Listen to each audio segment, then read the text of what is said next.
Knew this was 2 runs. See him put his head down, keeping a little bit of a view down towards Hume on the boundary.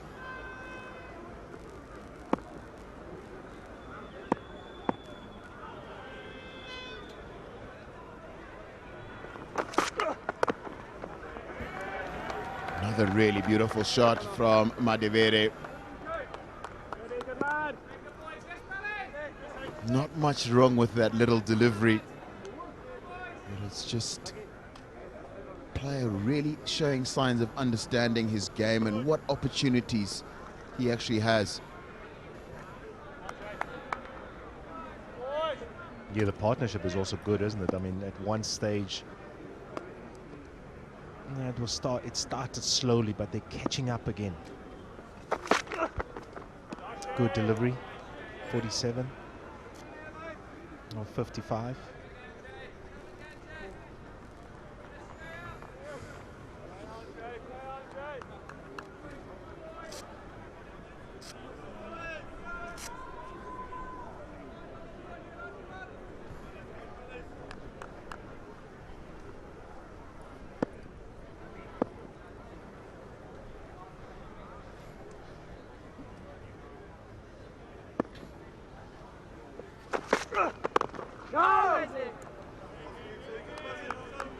Just some signs perhaps to Victor of this wicket. It was a little damp this morning, a little slow. Just watch how this one carries through to the keeper. Really gets through him at a nice height and a nice pace, which suggests that maybe it's drying up and quickening up a little. Yeah, and also the fact that if you bowl the right length, I think if you're bowling second year and you bowl the right length, there might just be enough for you as a bowler. And the bowling attack from Zimbabwe, guys that hit the deck hard and they'll get some sort of movement. It's just a good wicket, isn't it? I probably thought that it was a little bit slow beginning of the first 10. Pulled away. He's going to go straight to final leg. Should just be the single. But as I said, I just think at times bowlers just tend to surge a touch. Probably feel that because the surface has a lot of grass on, the expectation is there that the ball will just do a little bit.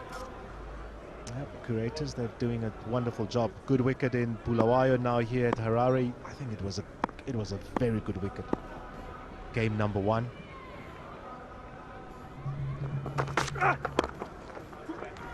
This is turned away off middle stump. He wants to come back for the second. As Mark Humphreys does good work off the boundary. 126 for 3.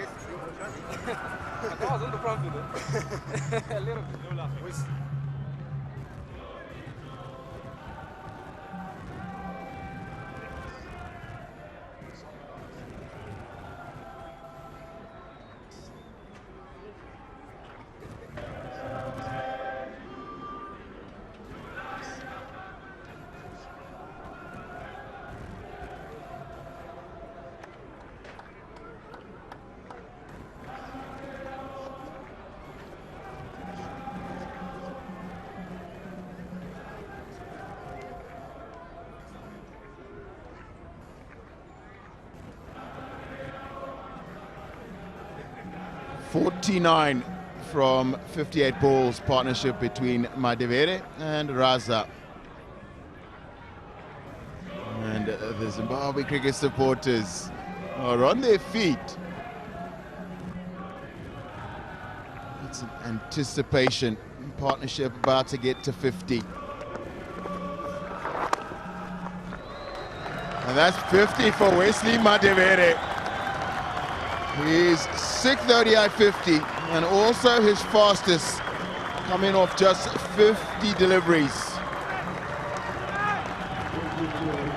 His rich run of form continues.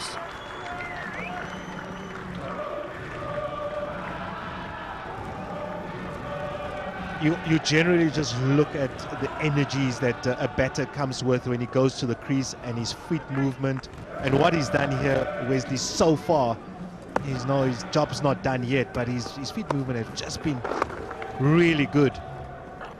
That's a wonderful half-century that. Zimbabwe need him to bat, though, to bat through this innings, try and get to 100. Partnership as well, 50. It's a good partnership, this. shared the troubles almost evenly. 20 from 28 for 𝗂𝗲 and 31 from 32 for 𝗬𝗎 𝗦𝗽𝐴𝐴𝐴.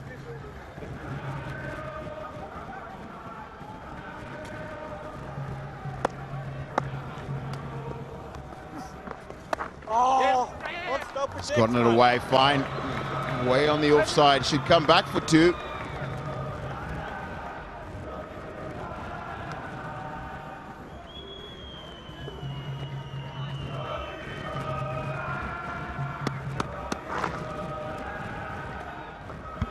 Yeah, the drum beats out, drums are out.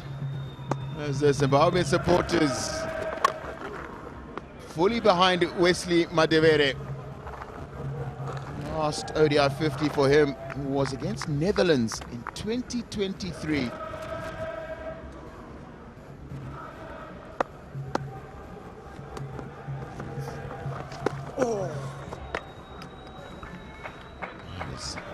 Good bit of bowling from Mr. McBride. He's tossed it up and to fade away from 𝗬𝗎 from around the wicket.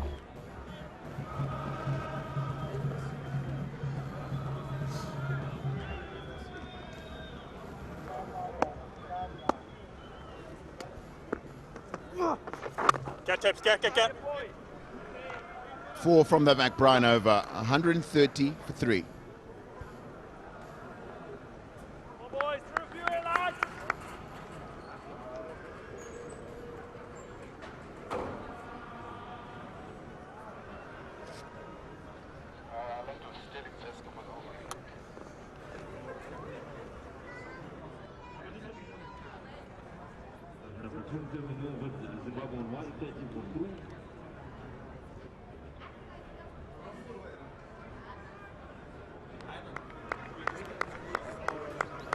𝗬𝗎 𝗦𝗽𝐴𝐴, his 6th ODI 50. And he's bossed it from coming in, getting a boundary off the first delivery he faced. And this one was off Hume, going aerial. And then a couple of pull shots. And the reverse sweep is used to good effect. And this is a second pull shot off Humphreys as he celebrates his 6th ODI 50.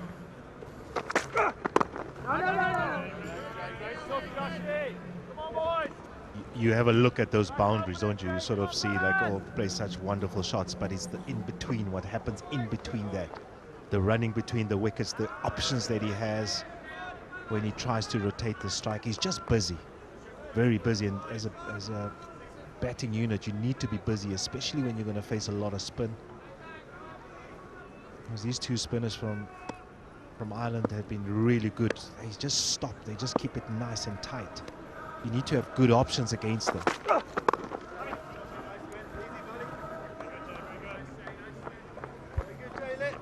Just to add on to that, for me, it's the deft touches both sides of the wicket square. Allow you to keep that your strike rate close to 100 against quality spinners.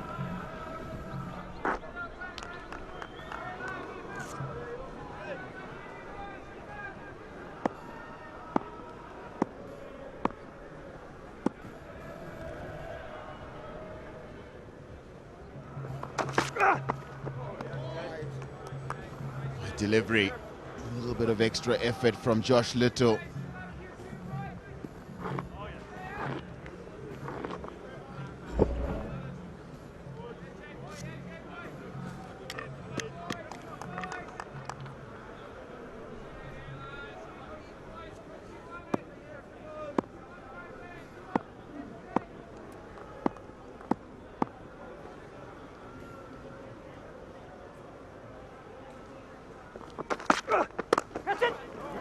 That's beautifully put away by 𝗬𝗎 𝗦𝗽𝐴𝐴.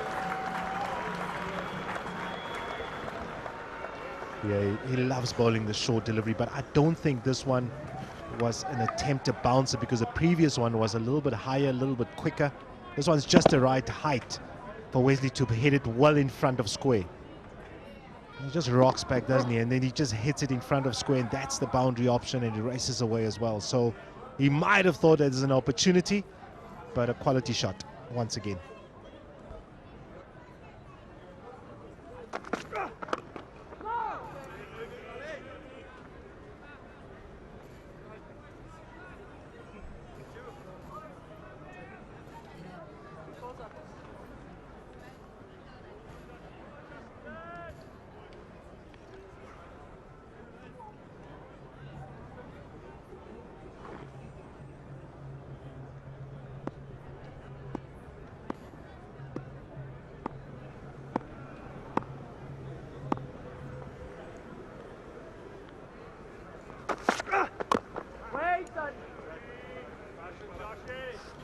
Good comeback deliveries from Josh Little.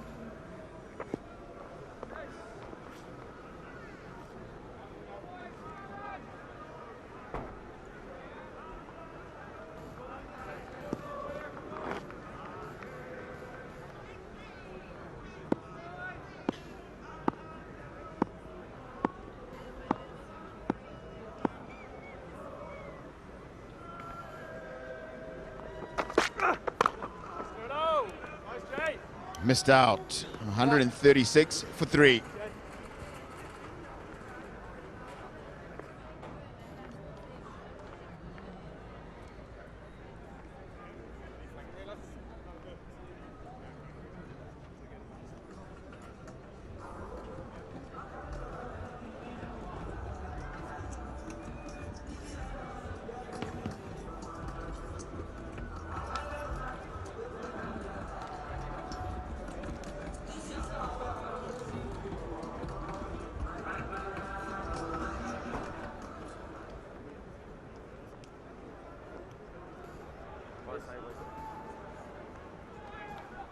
Yeah, nice partnership. 59 off 71. Had to do the hard work initially. 𝗂𝗄𝗎 𝗂𝗎 is leading the way with the bat, and Raza is still there.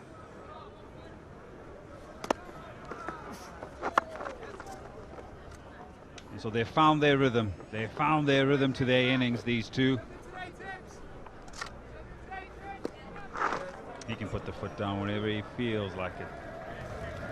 Raza, so just biding his time as 𝗂𝗎 is just working through his innings. Goes through the offside. Starts to catch it, but nothing doing. Hello, Tino.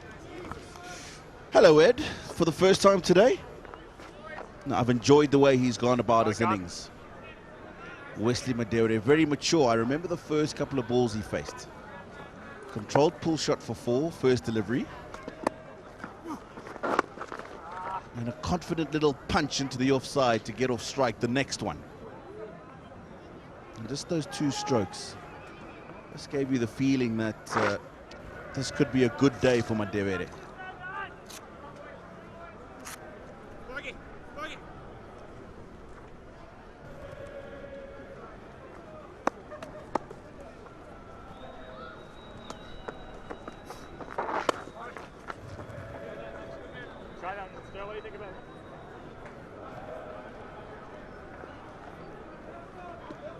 63 now. Scott, what do you think about going back?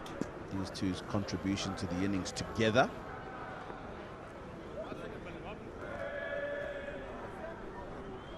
And keeping that rate close to that 5 mark, which as long as these two are there and wickets are in hand,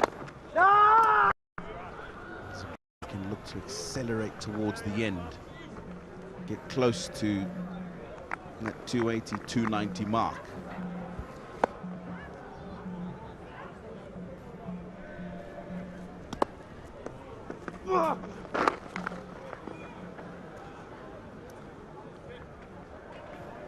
Five from the over, 1 for 1 for 3.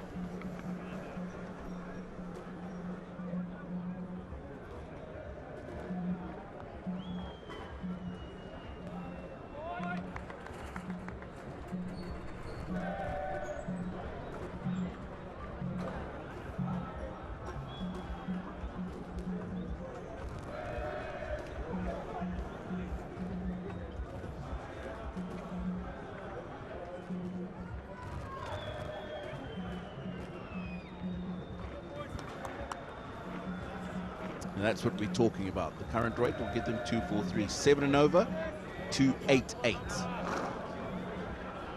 Zimbabwe will feel a lot more comfortable with those numbers, close to 290.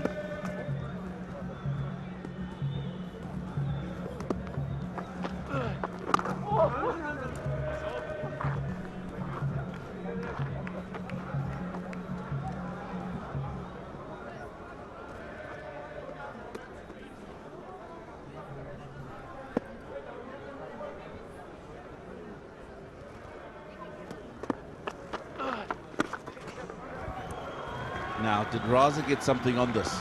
I'm not so sure. I know Chubby will let us know. Yes, he did. 4 runs.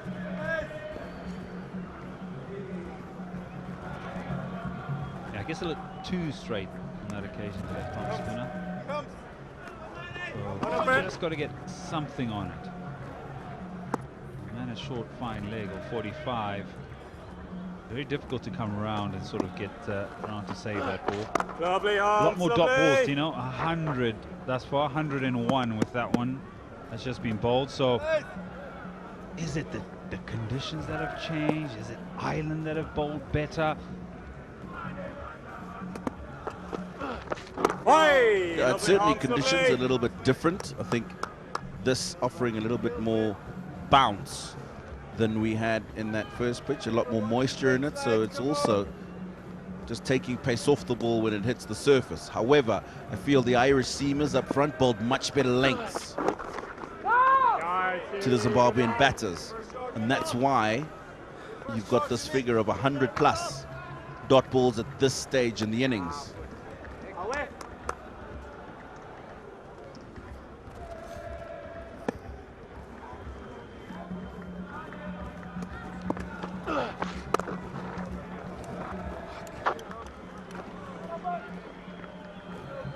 Another 5 runs collected from that over. 30 gone, 20 remain. 146 for 3.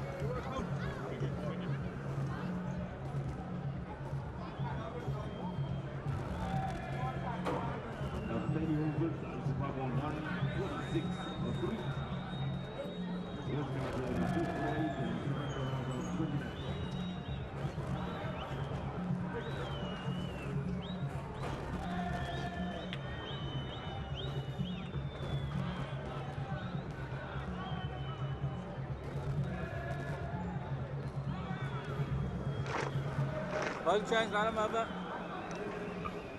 5 bowlers used.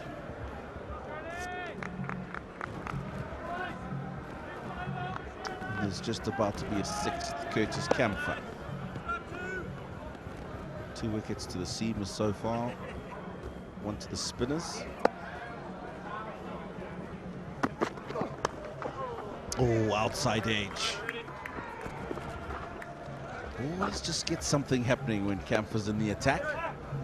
It's also the luxury of having him in the squad that he can fill a gap. More than capable is 𝗃𝗃𝗃𝗃 with the ball in hand. He gets in a nice area, just squares 𝗏𝗲 up on that occasion. Beautiful seam presentation. 70 the partnership now, and becomes the highest 4th wicket stand for Zimbabwe against Ireland. Oh, that's well bowled. That's well bowled. We've not seen the ball swing nearly as much all the way through the innings. Ed Rainsford. Yeah, they haven't quite given it the opportunity. They have got it on rare occasions. Now, that one's gone sideways. But again, it's that wrist position, that seam presentation that just gets it to go away from the right-hander.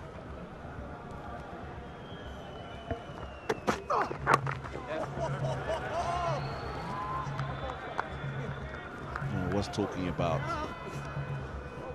this being the highest 4th wicket stand for Zim against Ireland. The previous best was 69 between Joel Odgumbi and Sikandar Raza. 2023.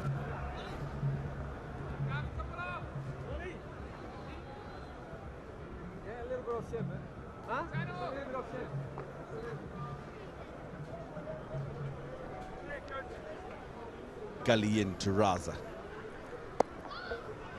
Attacking from Paul Sterling. He's really getting it to go.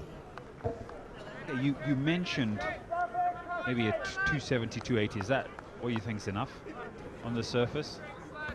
Yeah, I think 290 is enough if you come and bowl well and take your chances. Now, we saw the other day a number of opportunities being put down. But with what the pitch has been like this morning, I think in the afternoon it's actually going to offer more pace and more bounce. So a bit more in there for the seamers. This morning I thought it was a bit slow. But yeah, 290 for me. With good bowling up front like we saw from the Irish seamers this morning, and taking opportunities should be enough.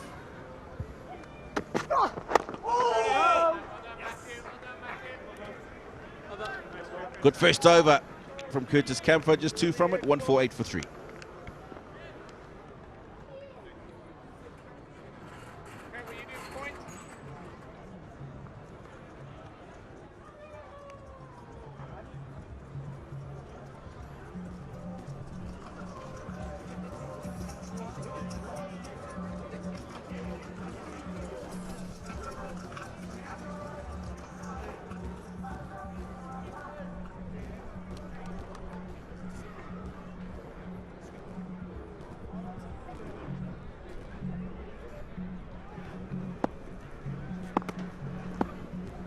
Couple short of the 150.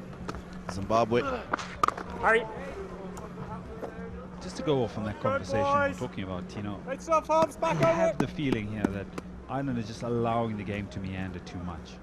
They're not sort of trying to make a play. I don't know, do you bring back a 𝗃𝗃𝗃𝗃 who's just bowled the 5 overs for a 2-over spell? Hume. Little's been better today just to break this partnership, and the reason why I say it's perhaps meandering, that 280 you talk about can easily turn into a 310 or that 290 easily, because if you just allow it just to flow the game, and these two batters look extremely comfortable, and also their demeanor for me tells me that they want to go as long as possible, take this innings as deep as possible and really explode at the back end.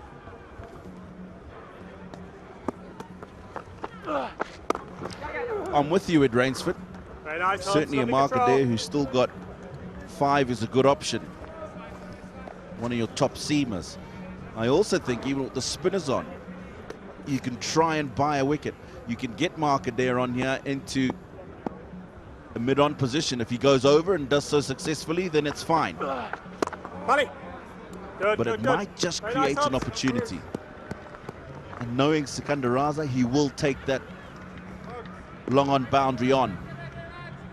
So even with the spinners on, manipulation of the field, forcing the batter to have to play strokes in different areas.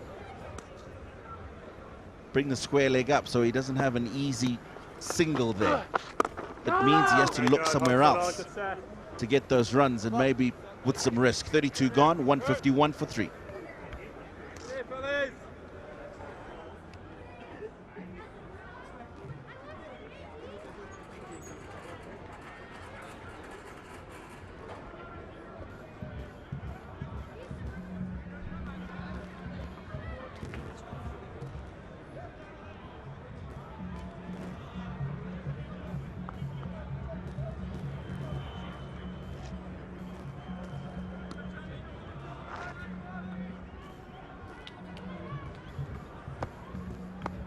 That's the bit of cloud cover coming over the Harare Sports Club.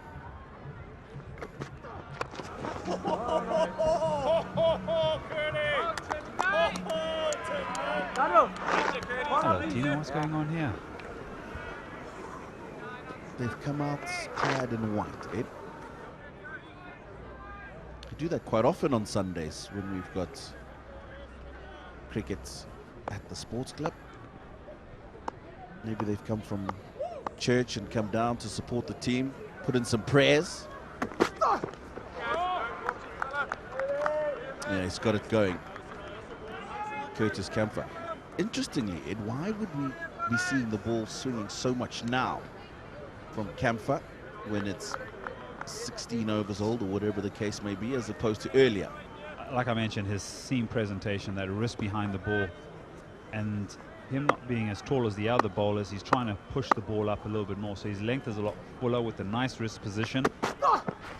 Will get the ball to seam in that fashion. But this is again why I say the Irish opening bowlers and a Josh Little look at a change in a 𝗂𝗽𝗄𝗃 to get the ball to react off the surface like this. It's sends a message to them that, in fact, there's a little bit more in the surface than they've put on. And they've sort of just hit the deck and not really tried to get the ball to react off it or try to find more swing. Whereas his intention is to do that. A lot more of a busier action as well. And already causing some concern.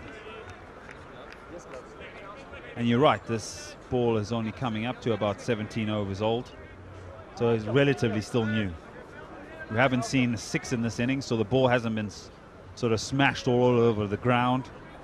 Beautiful green outfield, so you wouldn't expect it to scuff up as much either.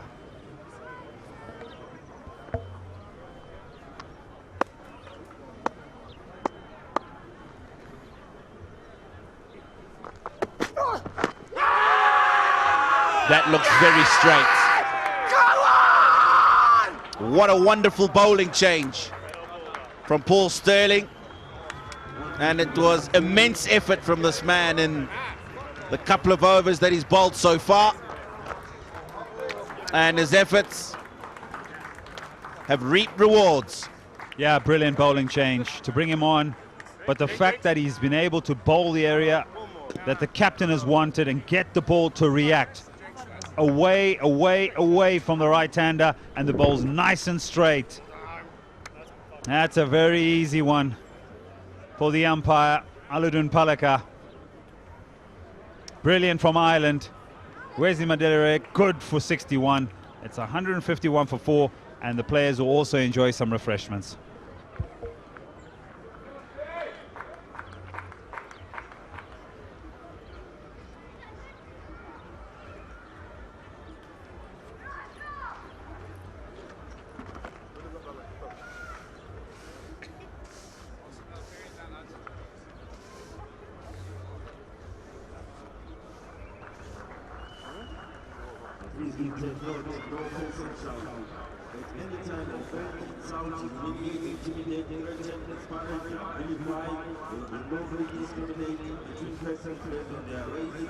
Religion, culture, color, descent, nationality, ethnic origin, sex, gender, sexual orientation, disability, marital status, imaginary status. Such conduct is also tolerated and is likely to without injection of the body for the negotiation of other sanctions such as being banned from attending events at the venue in future, as well as possible further action including criminal prosecution.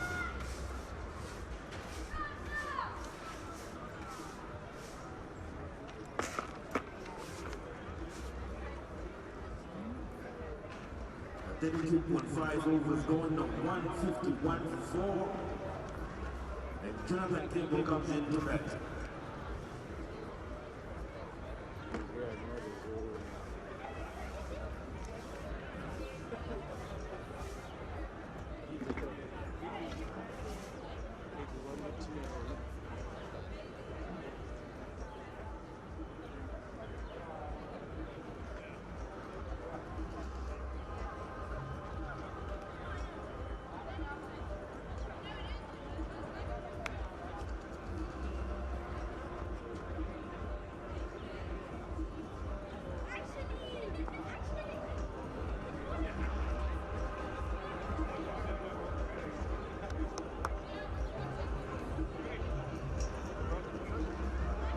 Jonathan Campbell, second outing for Zimbabwe in one-day internationals, came in at a difficult time.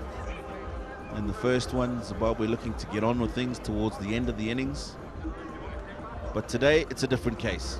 He's got an opportunity to spend some time in the middle, showcase what he has in one-day international cricket. 1,378 runs. In list day cricket, that is, and that's why he's there. Dragged him across the crease, asked him to play, asked him to sort of make a plan to get to the other end, and then got stuck on the crease and was adjudged LBW.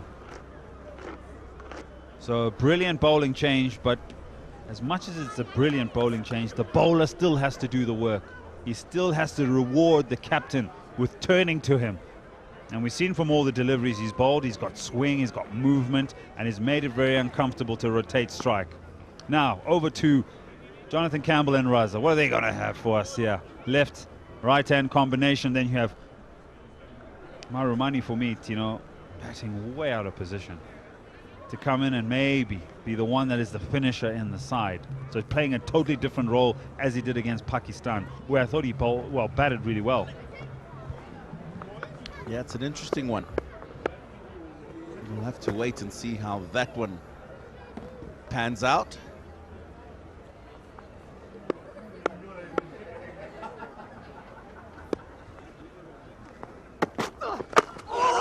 Oh, full swinging into the pads. Jonathan Campbell gets off strike immediately. 33 overs gone, 152 for 4. Good stuff, Kurt.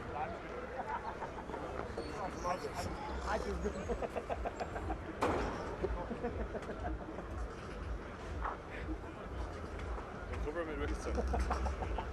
Very well done. I love this side.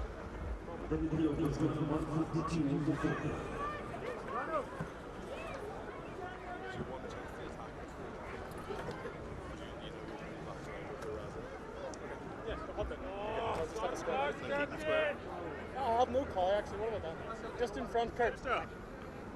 Yeah. 17 overs remain. Been a couple of energetic overs from the city end, from 𝗂𝗫𝗄𝗃𝗃 𝗵𝗃, and resulted in a very important breakthrough for the Irish. Coming over to left arm.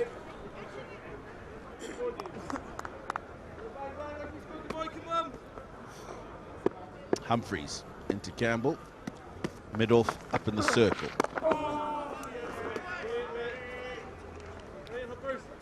Sweeper on the offside. Deep backward square, deep mid wicket. Long on, your standard onside field, and as I say that, the long off goes back. Slip in.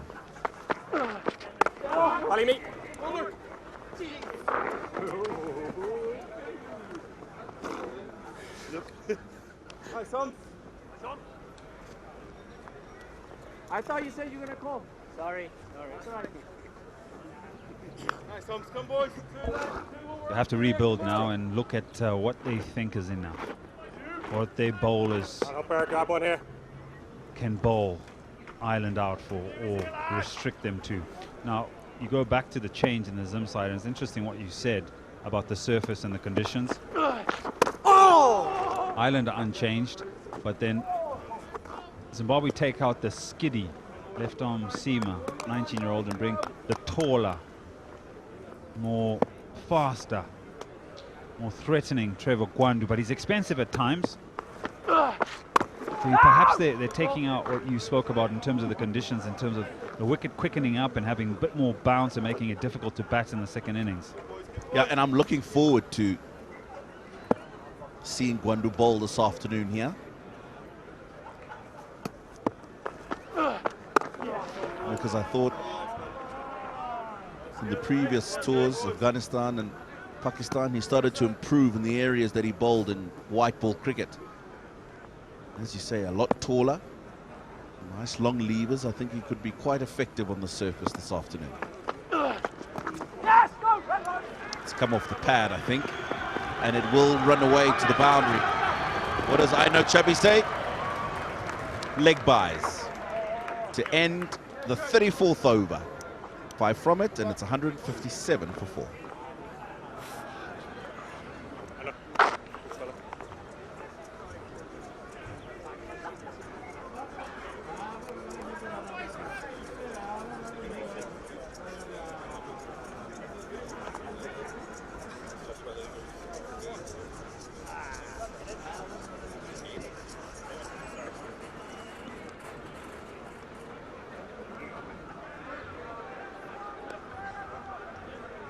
I'm supposed to get leg stump.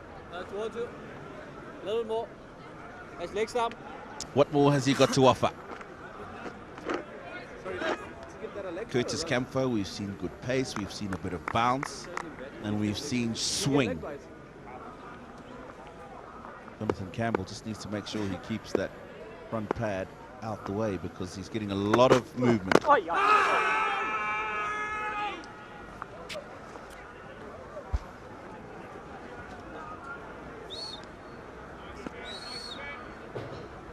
Have a look at this. This is where he makes Wesley Madevela very uncomfortable. Goes across his crease, but he's dragging him across with that little bit of movement. And he sort of just lines him up and traps him right in front. Very smart bowling. And now he's getting some movement. Jonathan Campbell, who also looks very uncomfortable.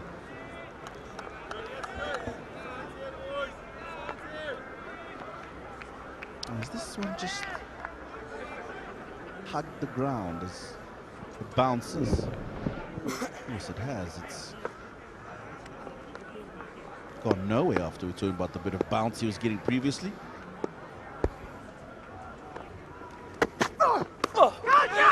Now that's come off the pad, has it? No, it hasn't. Not according to 𝗂𝗚𝗃𝗂𝗃𝗂. Immediately, my reaction was pad because of the sound and the deviation. But Jonathan Campbell has to go. Tino, there's a couple of things that happen here. We'll have a look at the front foot. I think even if he's hit the bat, it's been taken by the keeper. But I also think even if it hits the pad, I think he's LBW. Or is he? No, I don't think he gets any bat on that. It's hit the pad. It's outside the line of off stump. And that 𝗂𝗚𝗃𝗂𝗃𝗂 has got that terribly wrong. Oh my. Has to go for 2. 157 for 5.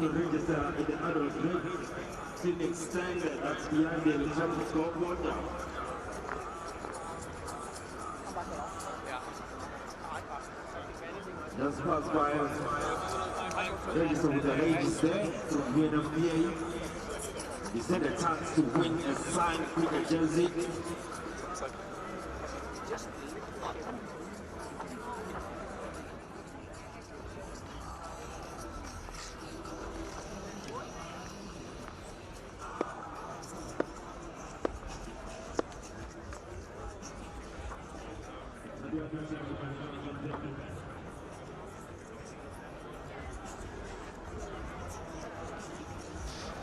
𝗃𝗄𝗃 Marumani in at 7.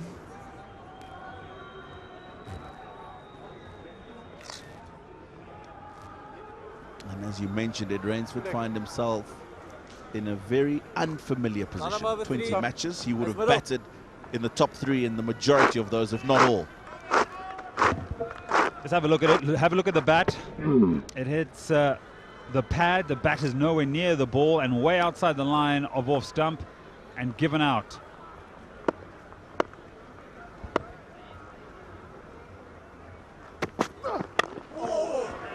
So I'm interested to see how Marumani goes here, but I think Jonathan Campbell also got himself into a little bit of trouble there. In the previous ball, he plays the same shot, and then the one he gets out to, it's almost a carbon copy, but it actually makes contact with the pad. But he didn't look like he was ever settled or was in any position to be playing those 2 particular deliveries.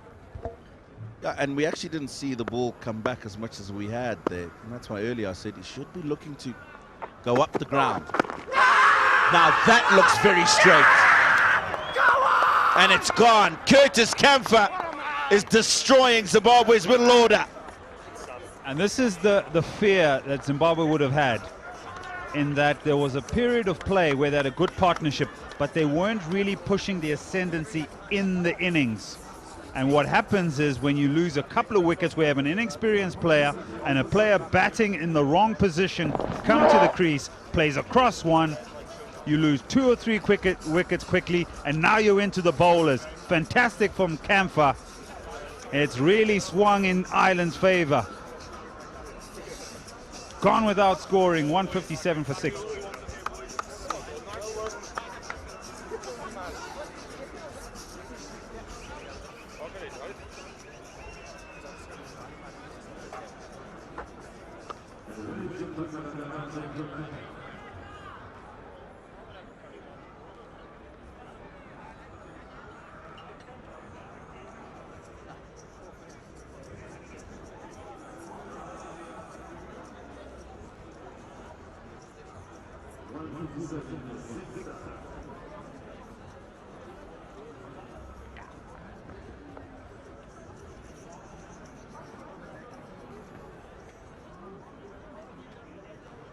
Well. 151 for 3 has become 157 for 6. 𝗿𝗺𝗽𝗂𝗃𝗂𝗃 replaces 𝗬𝗏𝗧 Nashimardmani, his 41st match. Can hold a bat, can stick around and can get Zimbabwe something half decent. Marmani plumb in front.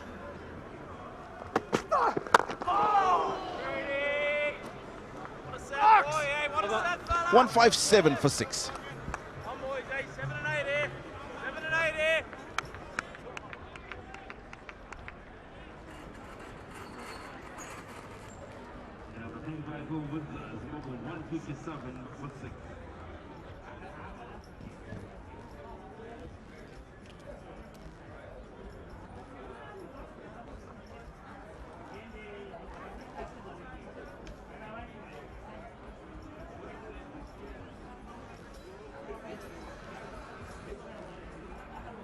𝗂𝗃𝗃𝗃 has brought some energy back into this Irish team.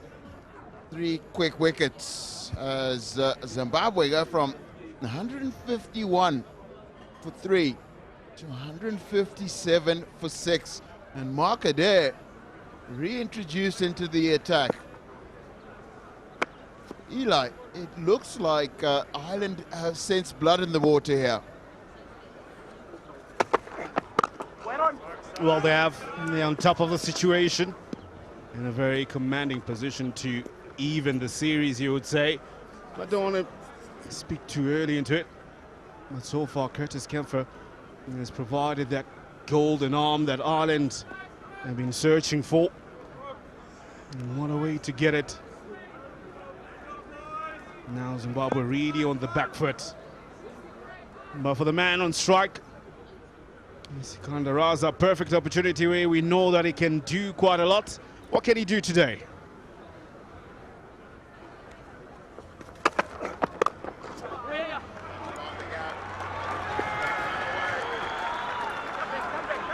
He's found the gap and good chase. Keeps that down to just 3 runs.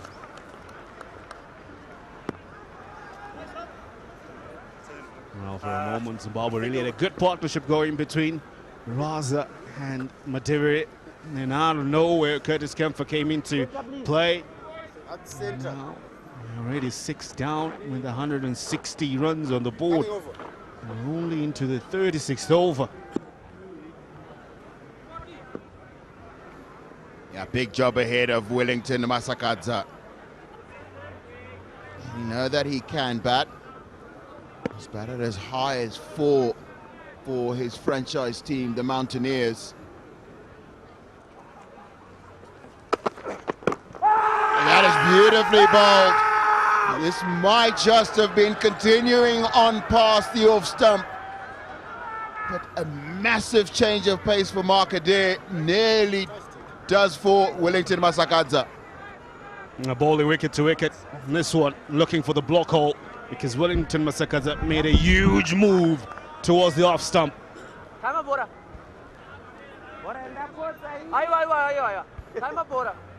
Unless there was a little inside edge on that one. Then 𝗖𝗨𝗃𝗃𝗃𝗃 has made a really bad mistake here. Must have been a little sound. Tucked away. Looking for 2. He settled for 1.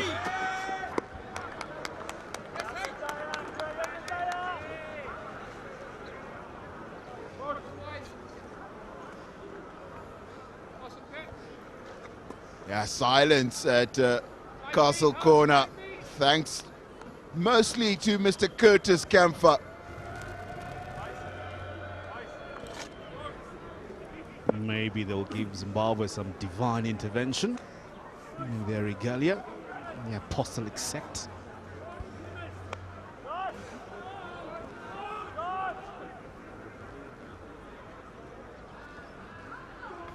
Yeah, just making sure Matthew Humphreys, who's on that square leg boundary, is in the right place.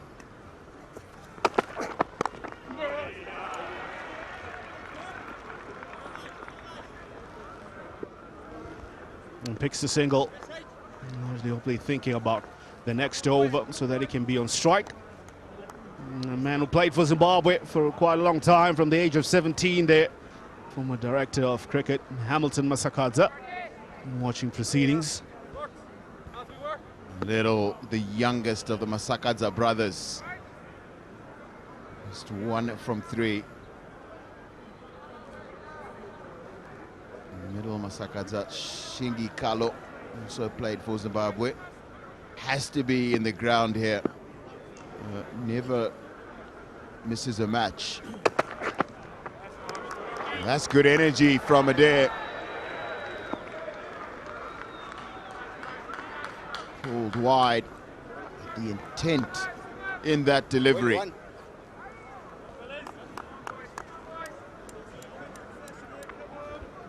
So, too short for the umpire's liking. Will be considered as an extra. But Ireland won't mind that from where they are right now.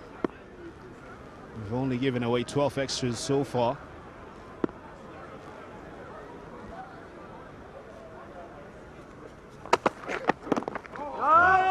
Another short ball to end the 36th over. Zimbabwe are 163 for 6.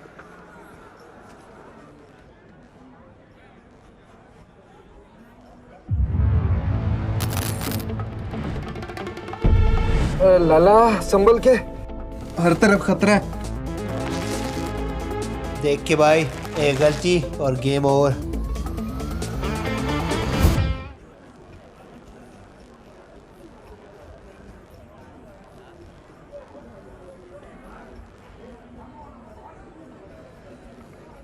Amazing what 3 quick wickets does. At one stage, Zimbabwe were looking to get scores around 320. Very happy to get to around 250 now. And 3 wickets change a lot. They have brought things to reasonable margin now for Ireland. Curtis Kempfert back. Found the outside edge.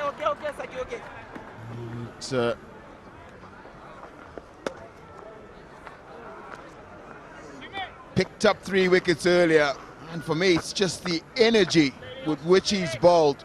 Really running hard and got the ball to swing away quite sharply. First up, Madevere LBW, and then Jonathan Campbell was probably unfortunate here.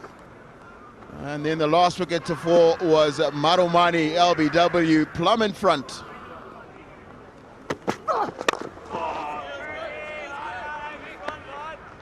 This is what you need from your bowling unit, somebody that just comes in and provides a different kind of impetus.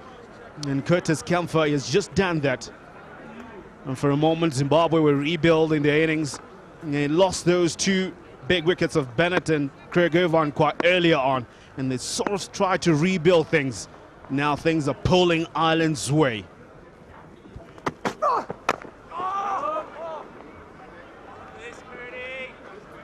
Just the way he's gone about it, for me, has been a key feature here.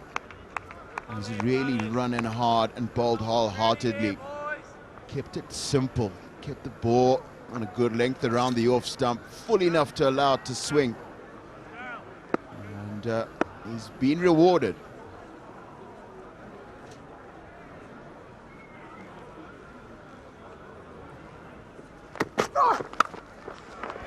Has found the outside edge and it's going to run away for 𝗵𝗂𝗃𝗂𝗃's first boundary.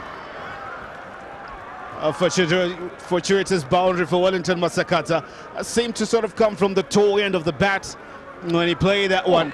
But it kept low, away from Sterling, but all the way to the boundary. 4 runs that'll be welcome for Zimbabwe. It brings the crowd up alive a bit here.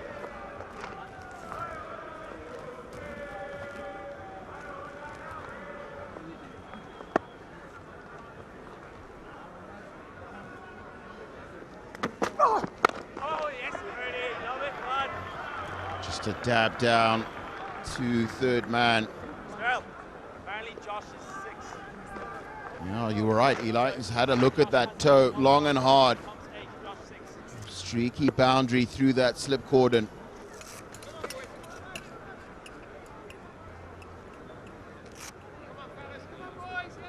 And that's the thing right now, where 𝗿𝗺𝗽 is coming in.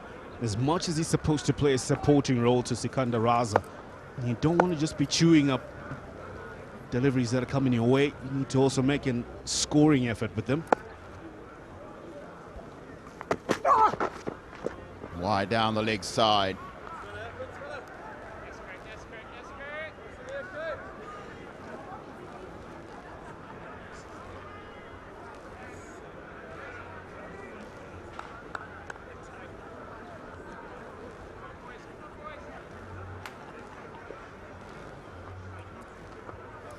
𝗂𝗚𝗃𝗃 has got a spring in his step. The last wicket, his celebration will tell you how important it was. Tucked away for one. And that'll be 37 overs done. Zimbabwe 171 for the loss of 6.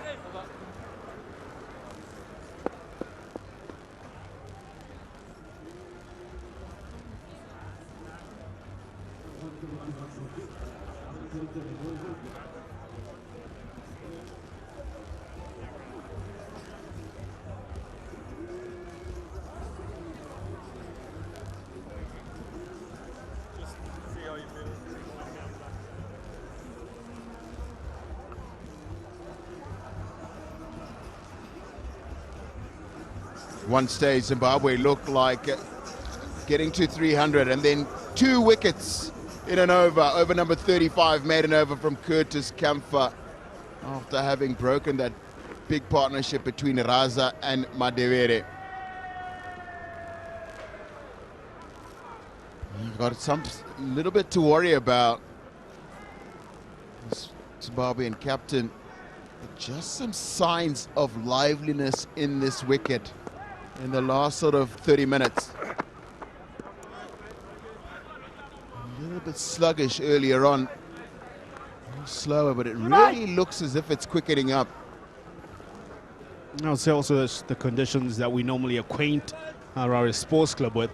Normally you worry about the first hour or hour and a half, and then after that the sun will come out and bake the surface a bit, and it gets easier to bat on as it goes on. But however, it has remained quite overcast for a long time, with beats of sunshine here and there. And so definitely still expect there to be something for the pace bowlers here. Should just pick up a single. Yeah,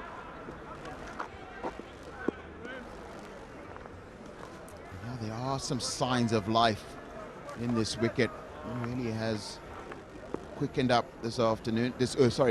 This mid-morning. 𝗿𝗺𝗽𝗃 has changed ends, coming from the golf course end. He got quite a lot of decent shape coming from the city end. Troubled Brian Bennett first up in that first over. And a few overs later, he had a wicket to his name, largely because of the movement that he was getting.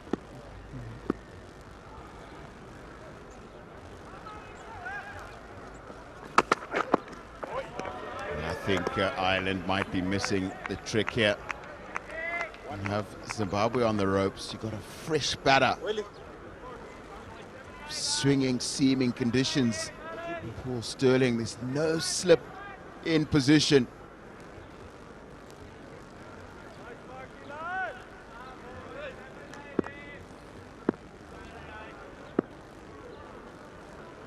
Six men inside the ring, but no catches.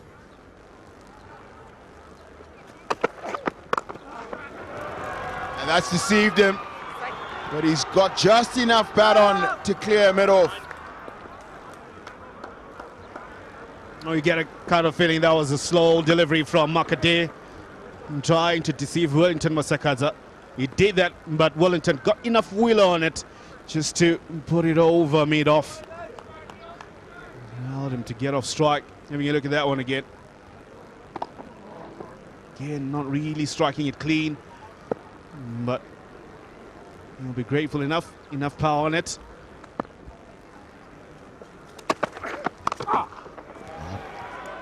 Beautifully played from Raza, given the fact that I don't think that bounced as much as he expected.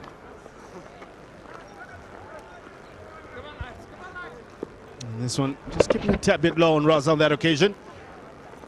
He had to swivel on that back foot and get decent enough bat on it to play it to deep square leg. But it's a good over for Ireland so far with the solitary delivery to go. Only 3 off it. There'll be changes to the field. Sweeper on the offside. Deep third. Fine leg. Deep square leg. Here we go.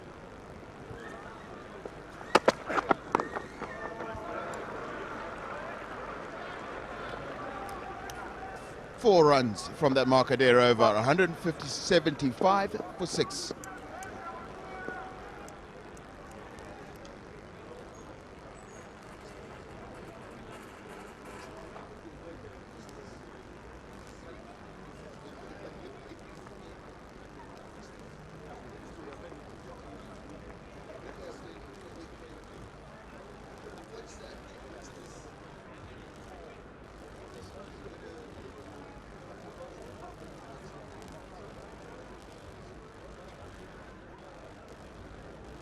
$175 for 6.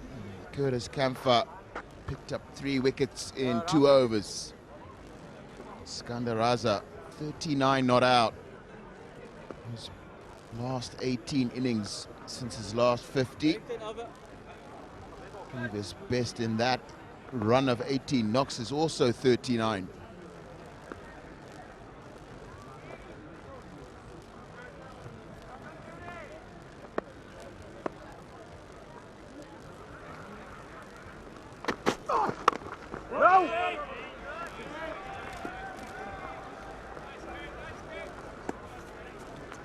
𝗂𝗍𝗃 has been amazing since he's come on. Bowling magnificent line and length. Really know width and offer to work with. And you have to be pretty sure of the shots that you're going to play towards him.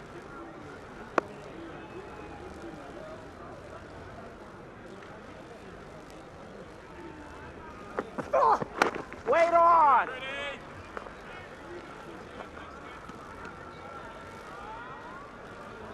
Masakadza just looks as though he's gotten through the most difficult period of his innings. Starting to look a lot more confident against 𝗂𝗃.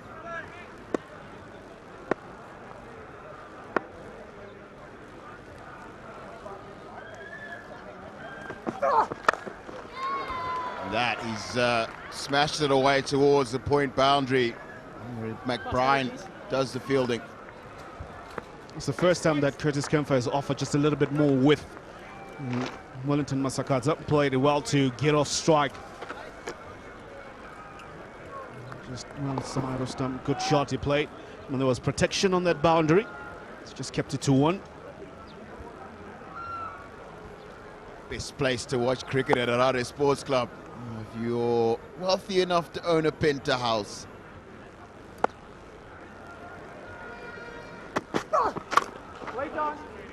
Yorker attempt.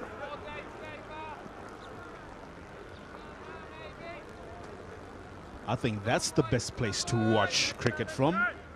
Well within reach, you can see everybody clearly.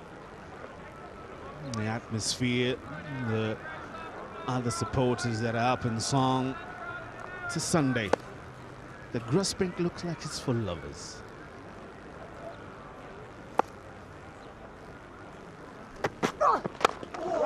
That's a quick single.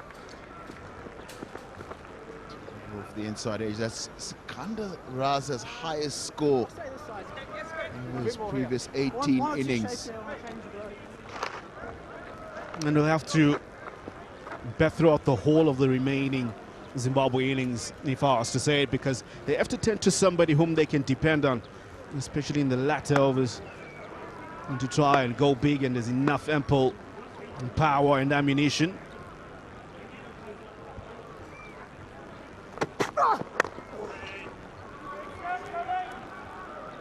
Confident finish for Masakadza, 177 for 6.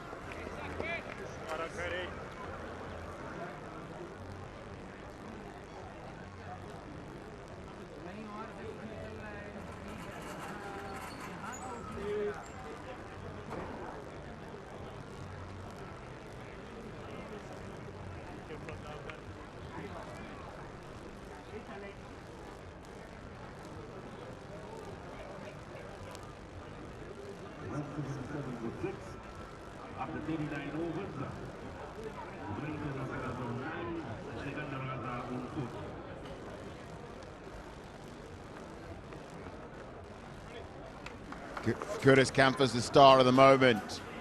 3 for 13 for him. Mark Adair and Josh Little have 1 apiece. So Joshua Little back into the attack.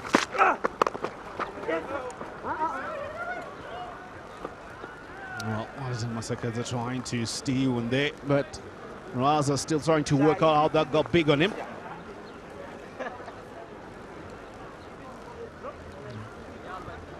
Made a really bold prediction for what I thought you needed to win. I thought scores around 280, 290 were necessary. I'm forced to change my assessment. It's crunched away by 𝗃𝗃𝗃𝗃. Oh, that's a personified shot from 𝗃𝗃𝗃𝗃. You give him a little bit of width, and he will play you with such kind of power and placement. It was too quick baiting Sterling in that cover region. Well, great position, well placed as well.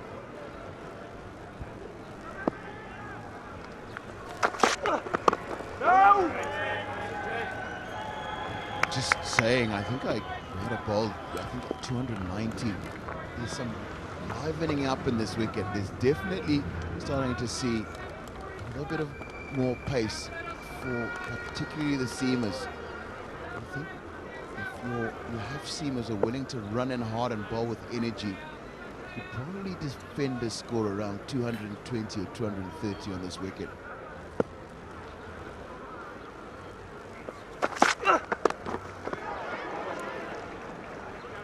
Well played off the hip. So is it safe to say, Darlington, that this is you coming down from 290 to my region of around 250, 260? Even lower than your region of 250, 260. I've seen some stuff. A bit of a fast bowler myself. Conditions like this don't persist into the afternoon. It's the sort of wicket you want to do your work on. I think you'll just be rewarded, as I said earlier, for running in hard and hitting the deck on a good length.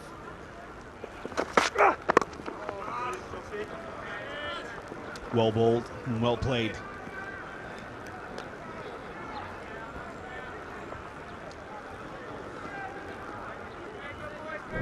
Targeting the stumps. 𝗃𝗃𝗃𝗃𝗃 well positioned to play that one. 5 from the over with a delivery to go. I'm sure Zimbabwe will be happy for that one to get past the 40th over mark.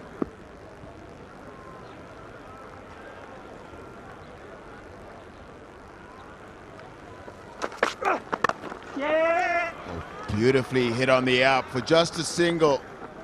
183 for 6.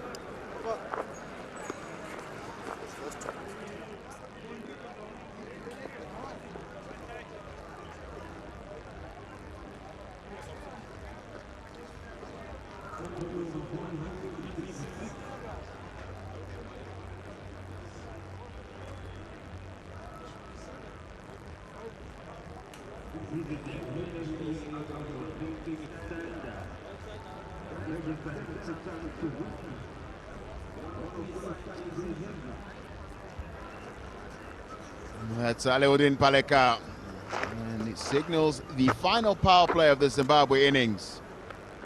5 wickets at 4.7 in that middle power play. It's 𝗃𝗃 who's going to bowl the first over of this power play.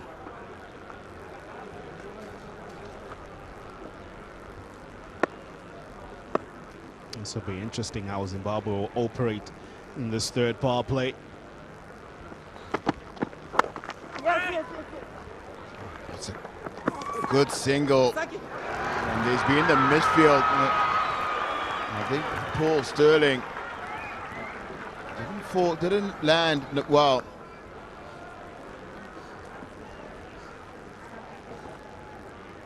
A quick single taken here by Wellington Masakadza. Made the call quite early. It was a good piece of fielding though. Just there, the throw was off. And he caught Sterling in an awkward position. Allowed them to steal 2.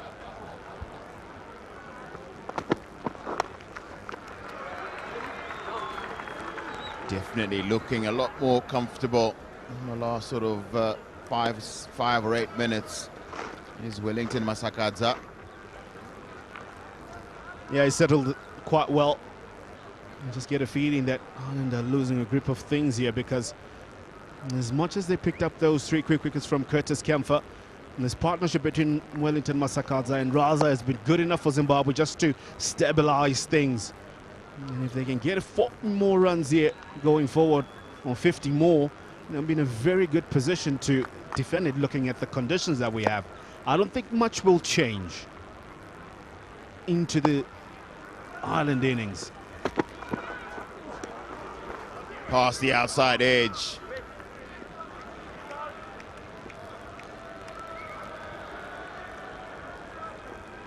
Oh, that one just drawing 𝗏𝗲. Initially thought of leaving it, then followed him. A bit of shape. Away.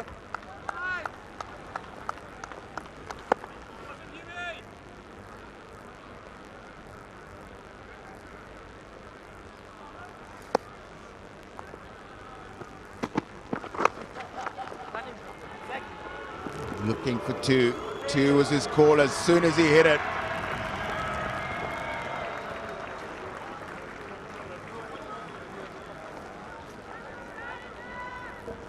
I just get a feeling that for Ireland, the city end has been the one that has gotten them a lot of fortune, or opportunities to really get wickets from. And they need to utilize that end quite effectively.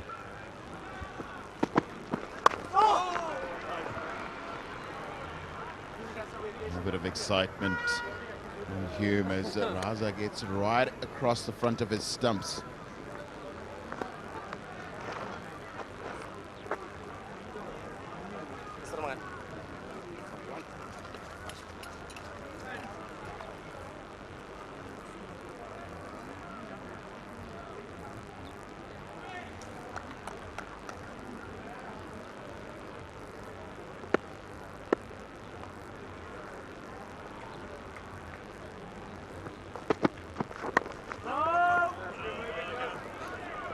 $189 for 6.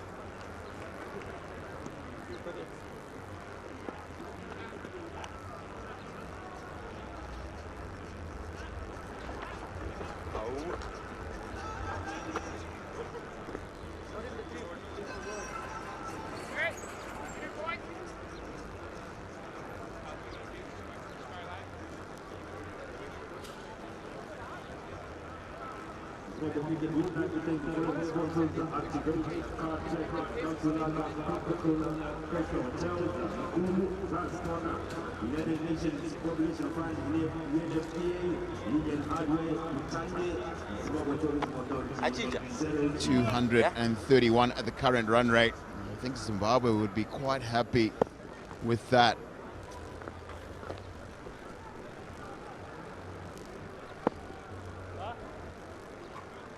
Sikandar Raza has been 18 innings since his last ODI 50 for Zimbabwe.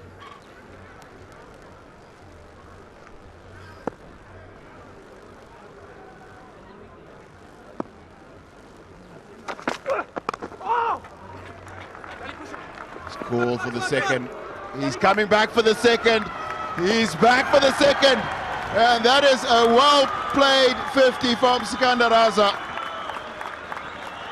Been under a little bit of personal pressure, having gone 18 knocks without getting a 50-plus score, and he's come good today. They'll be happy, Sikandar Raza, with his batting efforts. The crowd will cheer him on because they just know how important it is for him personally, but also importantly for Zimbabwe.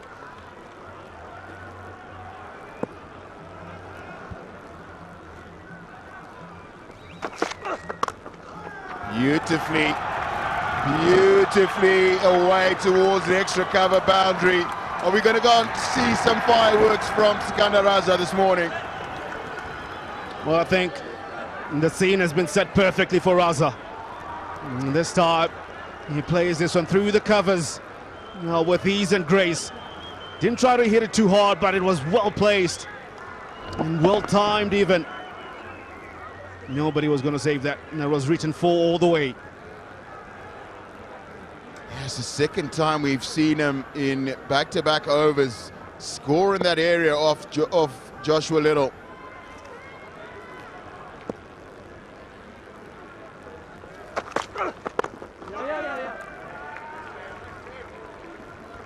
And picks up a single, and it's been a good over so far for Zimbabwe. With a boundary, which is very important.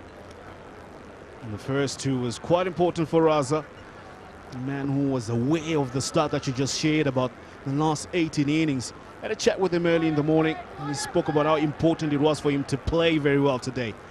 And he said that he needed to get a good innings in, and that will relieve a lot of pressure for him.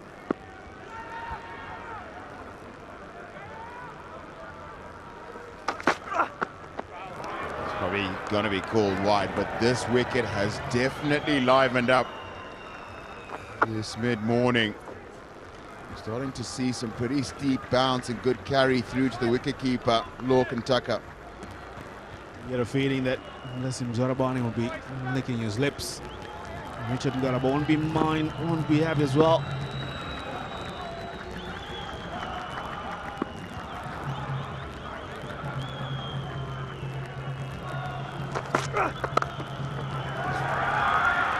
Very confident looking shot again from Masakadza.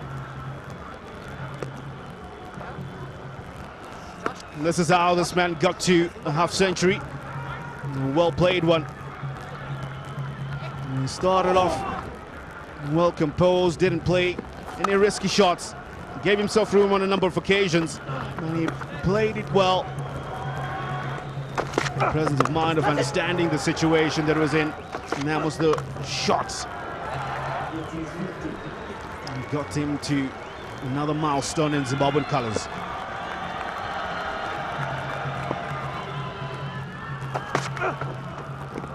It's another wide on the leg side, gives 𝗿𝗄𝐴 a little exercise. He's had plenty of those from this end.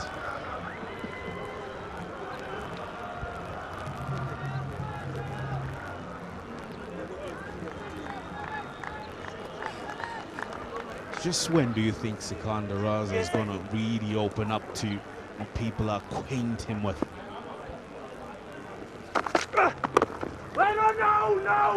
Great call from Masakadza, early, loud and emphatic.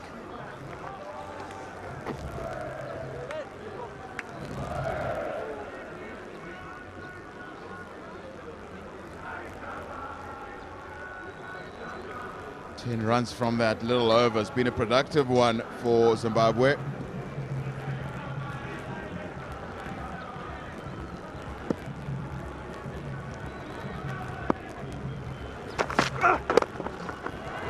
I think he's going to find a boundary off the last over. No, there's protection in the form of 𝗁𝗃𝗃𝗃 as Zimbabwe bring up their 200 in the 42nd over, 201 for 6.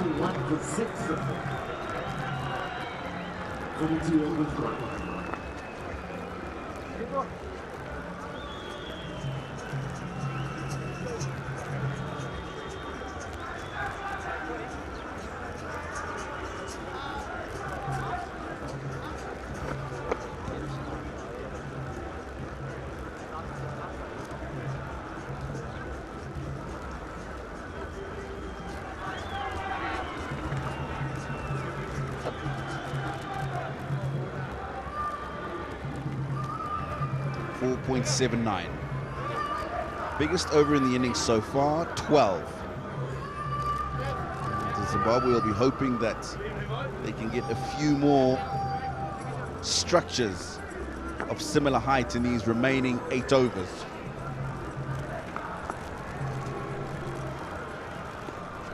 Very good afternoon, Victor and Pitsang. How do these two go about trying to get the most they can for Zimbabwe at this stage? Yeah, good afternoon. I think the intensity has been really good. You look at this partnership, which is 44 of just 47 deliveries, the running between the wicket, running between the wickets actually. They're really good, and what Wellington has done really well here is kept feeding 𝗏𝗧 the strike, who's really played well.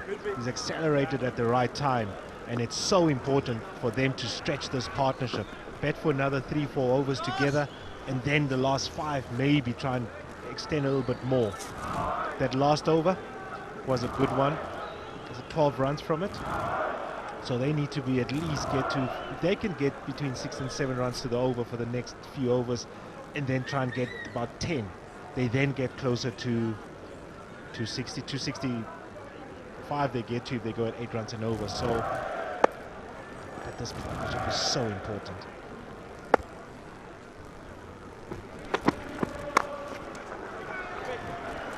Yeah, I'll have to agree with you. I like the way Wellington Masakadza has gone about his innings, because he's understood what's required from him. He's 15 from 22, but in that he's just got 1 boundary. You'll expect that if he bats the next 5 or 6 overs, you're saying he'll get a couple more, and he'll bring up that strike rate of his to 100 and maybe just below or above. And he would have done a job supporting Sikandar. Go. Very good, boys. Very good.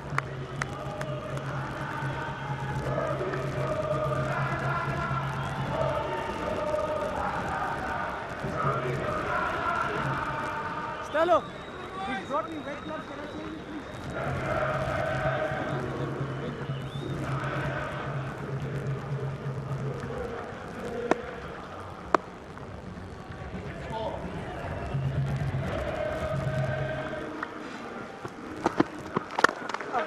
Oh, low full toss. You'll feel he's missed out there. And you can see the reaction from him. He could have hit that anyway. Acres of space behind Paul Sterling at a mid-wicket. That can generally happen. Probably the mindset of the batters, look, I just need to try and get 𝗏𝗧 back on strike. And the mindset is of just looking for ones. And when an opportunity like that comes, you miss out, because the mindset is to just get one. And when you get a bad one, you still need to be very positive and look at your one options, that when you get one like that, you put it away for 4. Another good delivery, a good over this for Ireland. I think what's also important for Wellington Masakadza to understand as we go to the back end of the innings is that you will get the occasional good over. You will get 2 or 3 balls when you're not able to get the ball away, but it's crucial for him not to throw his wicket away, because the new batter coming in will find it very difficult to be rotating the strike as he has been. And you don't want that to be the next batter coming in.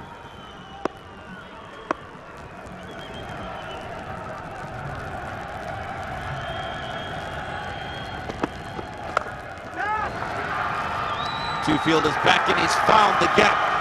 Wellington Masakadza, so a good finish to the over. 6 from it, eventually 207 for 6.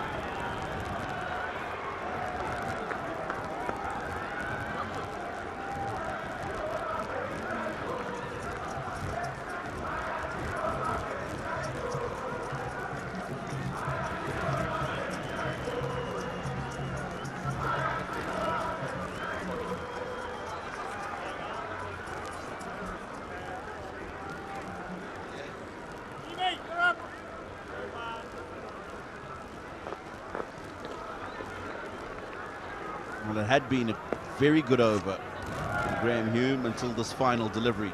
Just short. Gave Masakadza the opportunity to hit it any way he wanted on that leg side, and that reaction shows you the disappointment. He understands that he had almost closed the over off.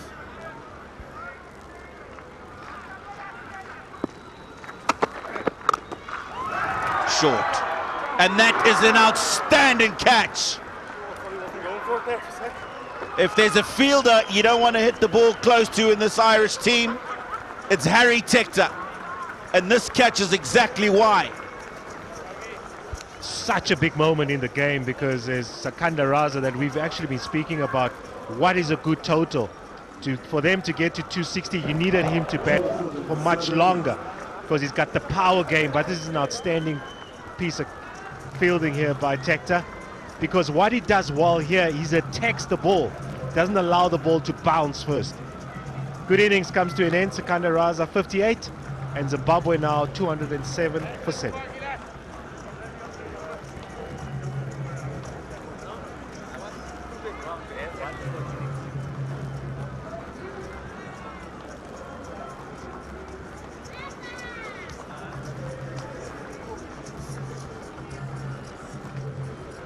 Close your eyes and bowl enough down there, sometimes it happens, huh?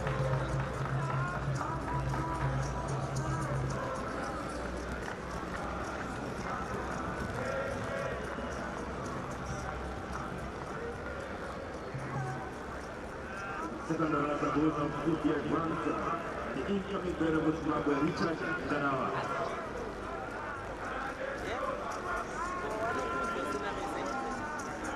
We're into the bowlers. For Zimbabwe, 52 matches from 𝗂𝗏𝗃. Got a best of 48. I saw that he can be very handy with the bat in the test match in Bulawayo. How's this for a catch? Yeah, it's a lovely catch, and what makes it so good is generally you say you always need to, you need to want the ball all the time, and what he's done well here is that if he allows the ball to come to him, it then bounces short, but he attacks the ball and made it look so easy at the end. So they needed to break that partnership. They asked 𝗂𝗃𝗃 to come into the attack, and he gets a big wicket out of 𝗂𝗃𝗃𝗃.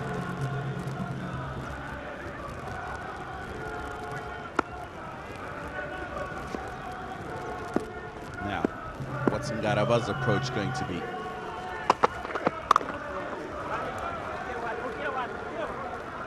He needs to do what Masakadza did with 𝗂𝗃𝗃𝗃. Support him, get him on strike, and he'll need to understand now that he's the senior player and has to face the majority of these final overs. 6.4 balls to be exact. Overs, I beg your pardon. Yeah, a runner ball. Say a runner ball just running well between the wickets, you still get 248. You still have got runs on the board. Have a good spell with a new ball, you feel that you have a chance. The problem is trying to go for it and you don't get to 248. That's the problem.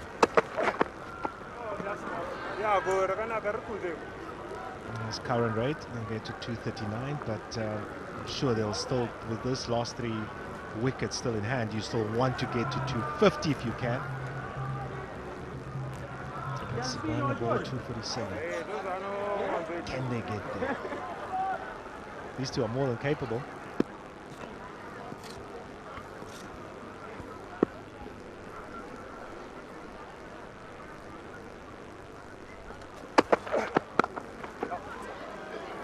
Yeah, they certainly are. Masakadza comes back for 2. Good running. Even with the hesitation of 𝗂𝗃𝗃 coming back, he wanted it. He wanted the strike. He doesn't think there was 2, does he? I mean, he's running. Masakadza is running to the danger end, and all he needs to do, unless he just didn't hear him call, look, he just touches down and goes, doesn't call him. So late reactions, but still, fortunate enough for Zimbabwe, he gets there in time as well, and the throw is not a good one.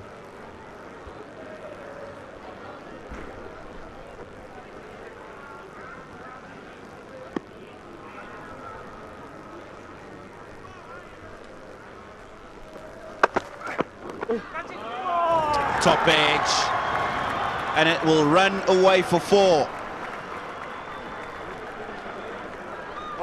So again, what was looking like a very good over has been spoiled by a boundary towards the end. The options sometimes, and bowlers let themselves so down. It's short and wide, gets the outside edge. The bowler might just think, well, I'm unlucky. It's not the right length to bowl when you have third man up in the ring. And so fortunate enough for Masakadza, he just manages to get something. Look at that field set. So you're not bowling anything back of a length outside the off stump. It's the wrong line to bowl and the wrong length to bowl.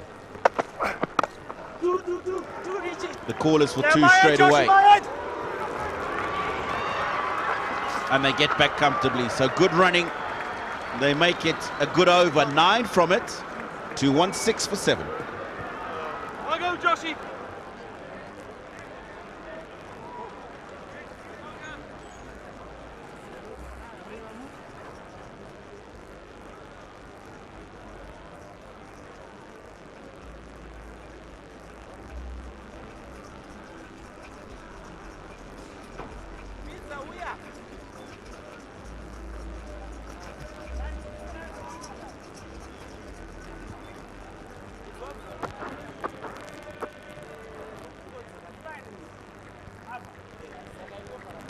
Two 1-6 for 7. 6 and over will get them 2-5-2.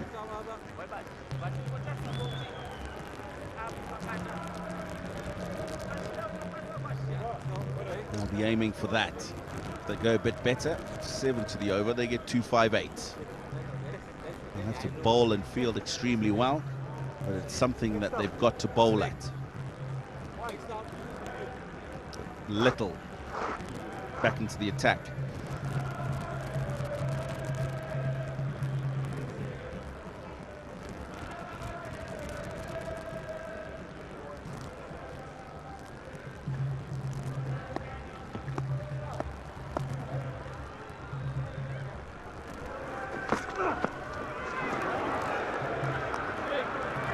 Slow ball.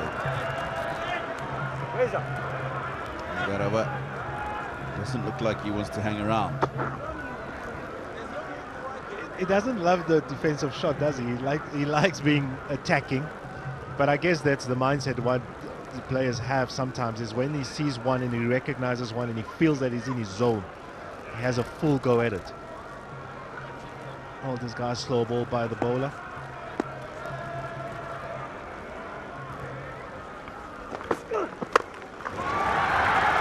Nice hit that one, 2 fielders back.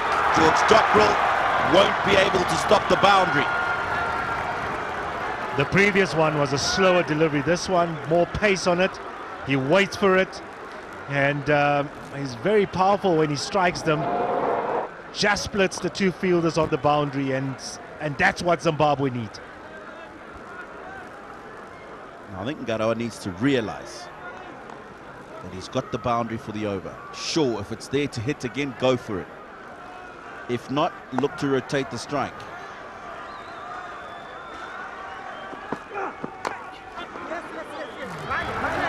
Or get the bottom inside edge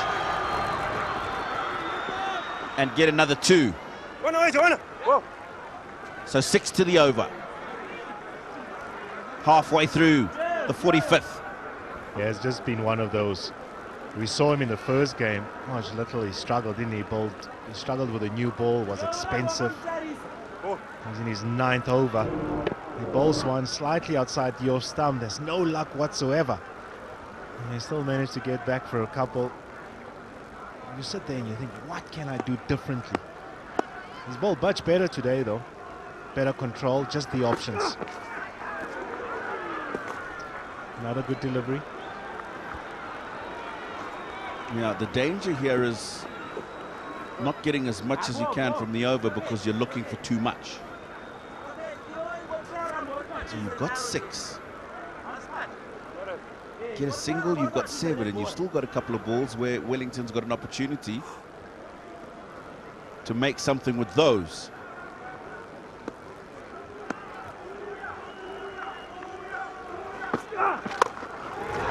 He's hit that one again.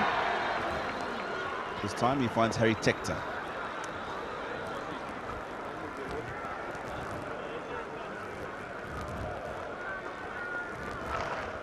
That's what batting at the dead is so crucial, especially for your lower order batters, is that ability to be able to get one. Because what the opposition wants is just to bowl a few dot balls, then all of a sudden you feel the pressure and you start looking for more. And then that's how they get the wickets. The call is for 2. I don't think the 2 is on, because 𝗂𝗎 is quite quick. End of the over, 2:24 for 7.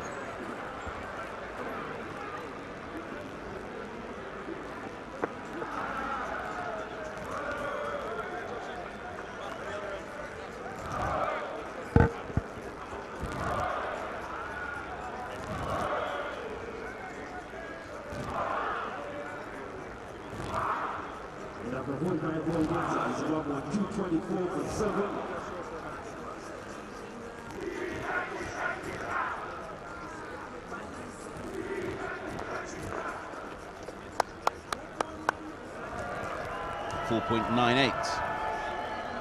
The rate now, that'll get them 249. 250 would be needed.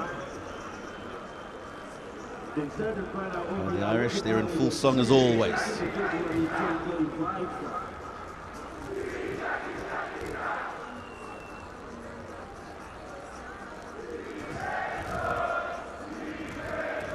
Now, what would the discussion have been? It was a lengthy one at the end of this over between 𝗁𝗏𝗃 and 𝗂𝗂𝗃𝗃. How are they going to play this one out, Vic? I think exactly what we've been saying all along is that we need to run well between the wickets. We need to make sure that these bowlers don't bowl dot balls. 2 is the call, should just be the 1. Okay. Yeah, I think he was looking to get it wider to the left of the long-on fielder, which he didn't manage to do. Zarabani looks like he's the next man in. And he's got the ability to get a couple of lusty blows away as well. Yeah, batted well in the test match. I think he batted too long. He batted for almost 20 overs in the test match. They had to take the new ball. That was a lovely innings there.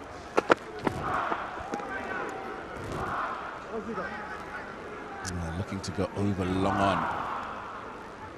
𝗁𝗏𝗃.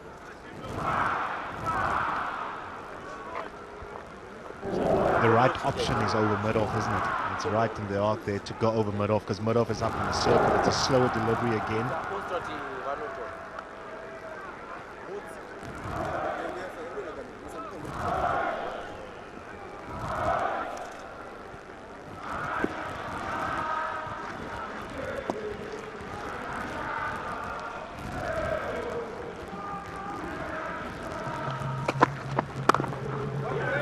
Well bowled. That is a brilliant Yorker.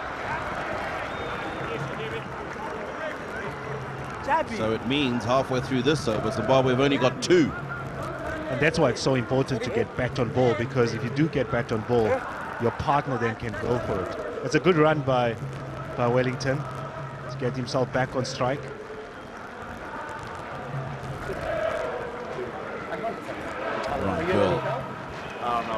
Part of the ODI squad starting to train and looking forward to the T20Is. Recently returned from the Bangladesh Premier League.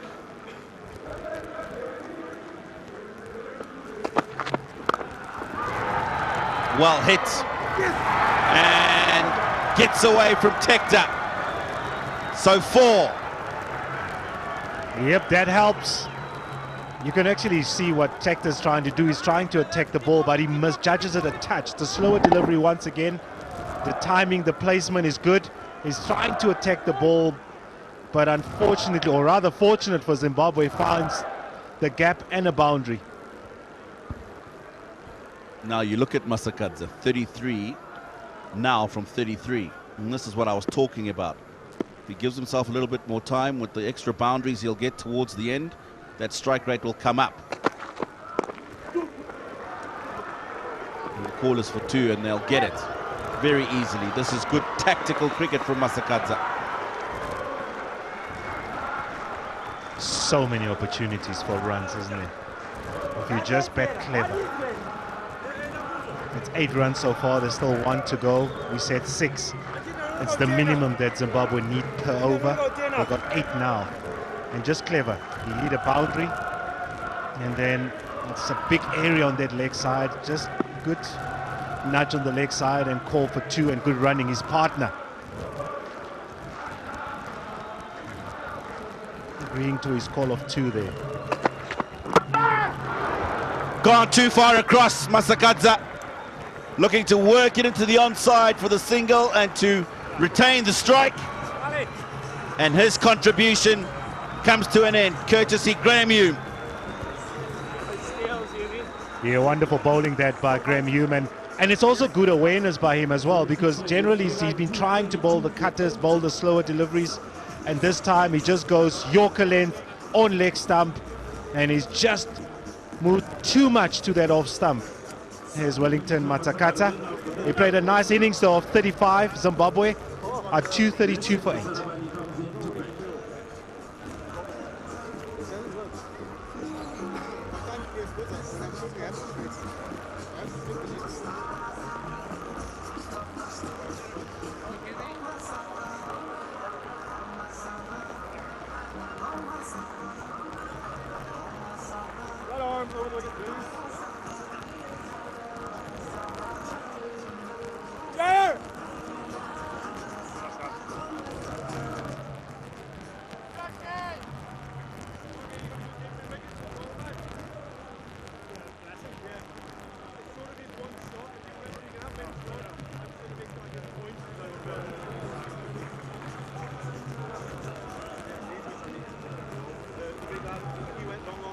$133 runs in 54 matches from Zarabani.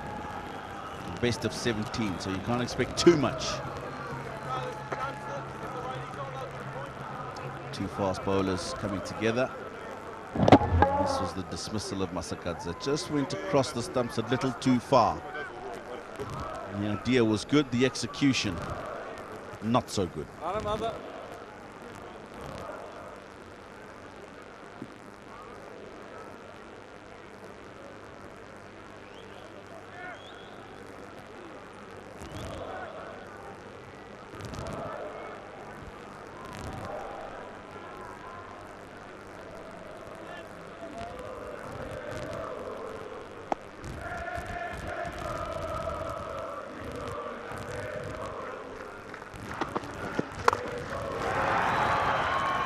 Slapped away. One bounce to 𝗂𝗵𝗄𝗃 at mid-off.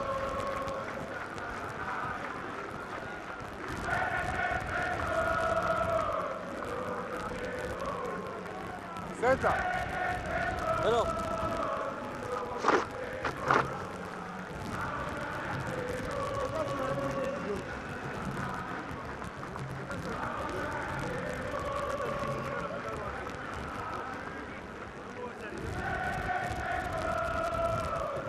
Mid-off was up in the circle. Zarabani, who does like going leg side. Cow corner, mid-wicket is where he's very strong.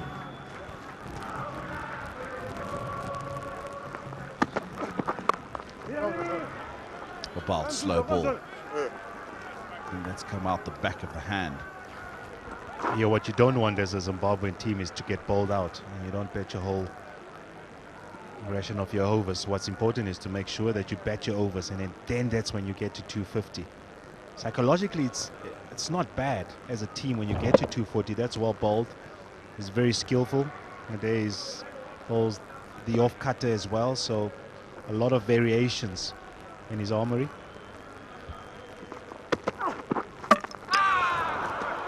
And it's the other slow ball. He's pitched it perfectly. Just nipped away from the right-hander. Took ever so long to get there. And that danger you're talking about getting bowled out, the reality now. Yeah, certainly is. But we did speak. Look there. Look at his wrist position.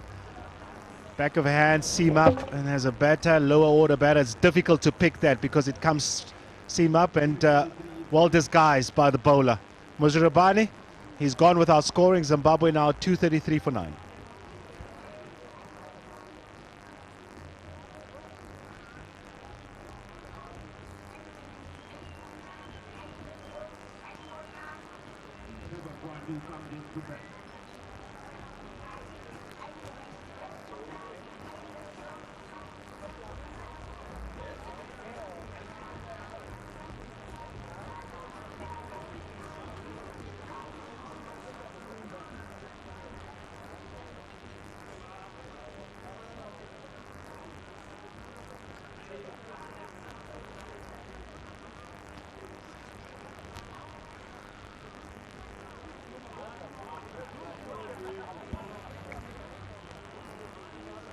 Last man in for Zimbabwe, Trevor Gwandu.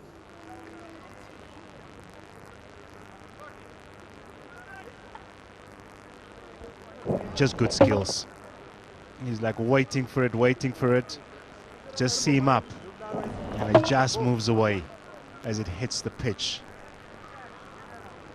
Lovely delivery.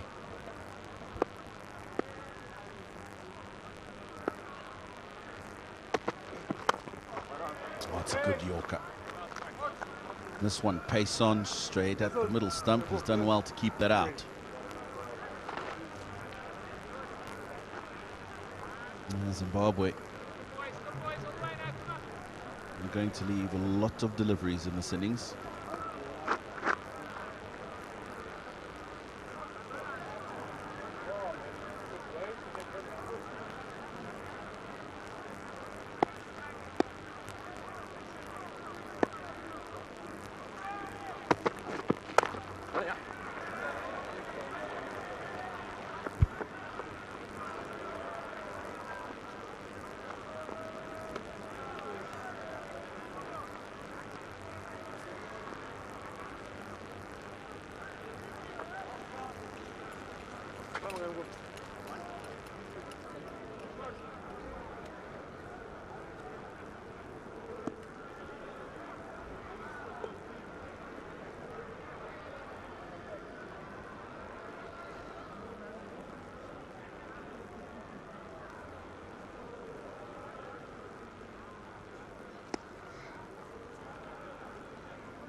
That will be called wide.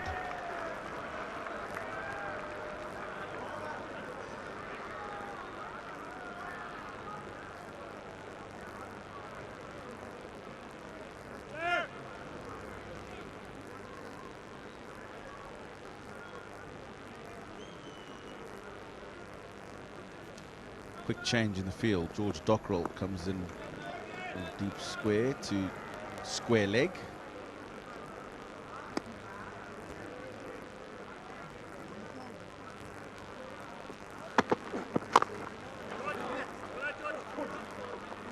Inside edge, they will get the single to win the 47th over, 2:36 for 9.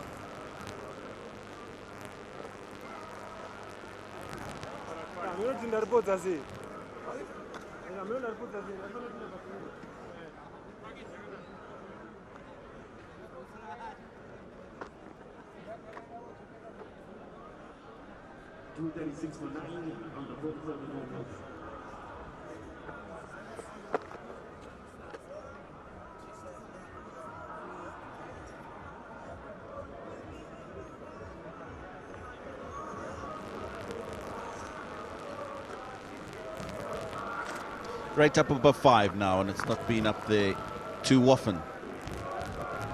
Zimbabwe's innings today.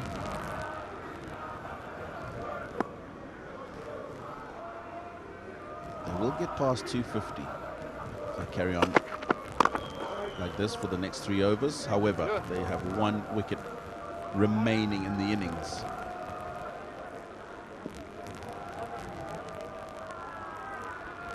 Interesting to see how 𝗃𝗃𝗃𝗃 changes. Does he now keep playing aggressively, or is he going to try and see, well, let's try and bat out the overs? But I think in the back of his mind, he'll try and get a lot more.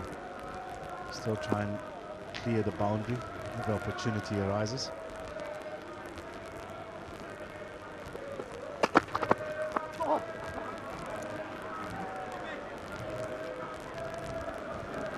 Yeah, he will continue to take pace off the ball.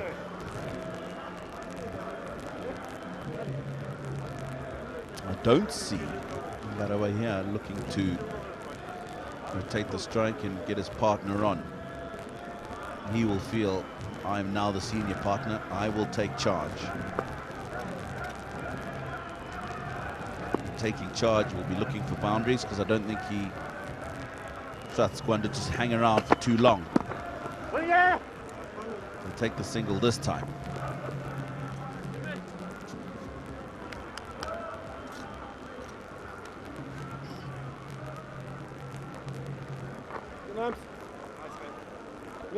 Got to give credit though to the Irish. Every single time there's been a good partnership. They've managed to break it.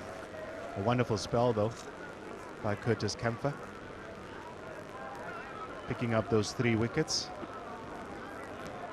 And then there was another partnership between Mazakata and Raza, which you probably felt that if they just batted 2-3 more overs, Zimbabwe should get to 260. But they still managed to get wickets. They picked up 2, and now at the moment Zimbabwe in danger of getting bowled out before the 50th over. So it's been good though. Still a good pitch though. I still think that there's still enough for both. There's still enough. If you're willing to work hard as a batter, you can score runs, but as a bowling unit, these bowlers must still feel and believe, having seen the spell from 𝗂𝗃𝗃𝗃, that there's still something in this pitch.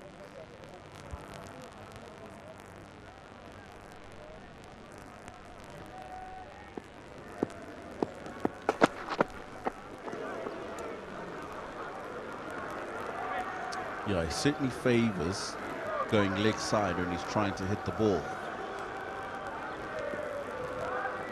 But he's giving himself a minimal opportunity to hit the ball because he's got his blade closed, looking to go leg side.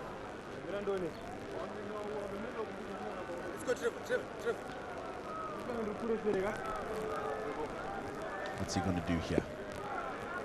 Going to scramble that single, keep the strike at the beginning of the next.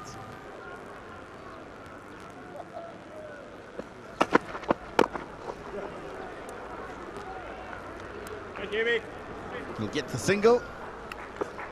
Very quiet over 3 from it. 239 for 9.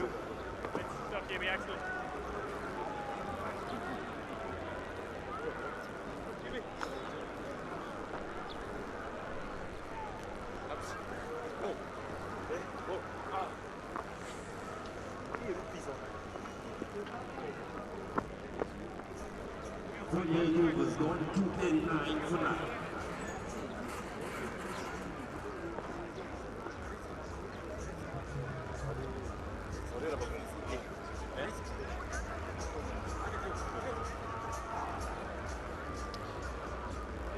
Penultimate over.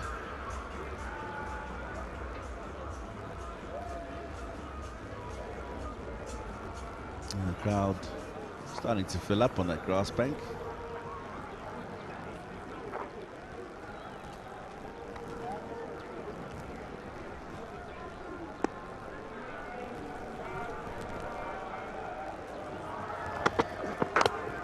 Oh, that's unfortunate. It really is unfortunate, but 𝗃𝗃𝗃 will take the runs. Yeah, wonderful bowling this. 𝗃𝗃𝗃𝗃, the perfect Yorker, isn't it? I mean, he's just bowled the seam-up delivery with good pace. And fortunate enough, on 𝗃𝗃𝗃, he gets some sort of bat on it and it races away for 4. Oh, unlucky.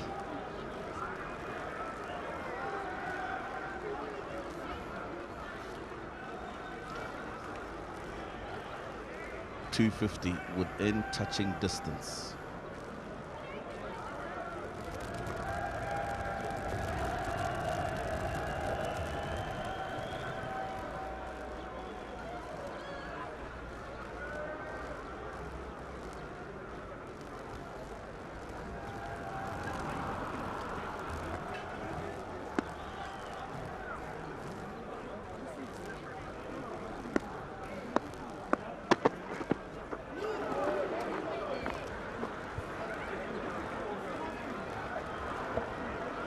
It's always a danger, isn't it? You probably think, oh my goodness, I've just bowled a good Yorker, it's gone for 4. If I can get it a little bit straighter, maybe that hits the stumps.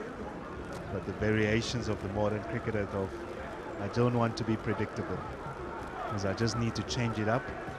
On this occasion, he's bowled a slow ball, but I guess he's bowling the shorter, slow ball because he wants 𝗃𝗃𝗃𝗃 to hit into the leg side and because he's got the protection that side. This one he hits firmly to long on.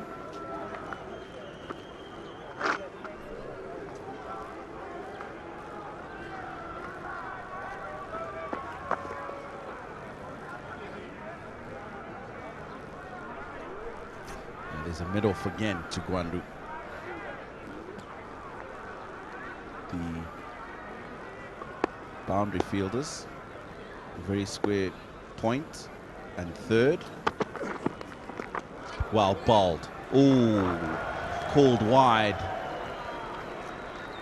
I think that might just be a little bit harsh. Victor? I think it's fair. Coming from me, it just goes over the line. Just over the line. Just look there. Just over the line, and unfortunately, or fortunately enough, the umpire makes a good call. You don't agree with that, do you? Maybe after having a look at the replay, I do. Okay. And 𝗁𝗃𝗍 didn't make any noise, so as a bowler, fair enough. That's Wabal, the bouncer. One.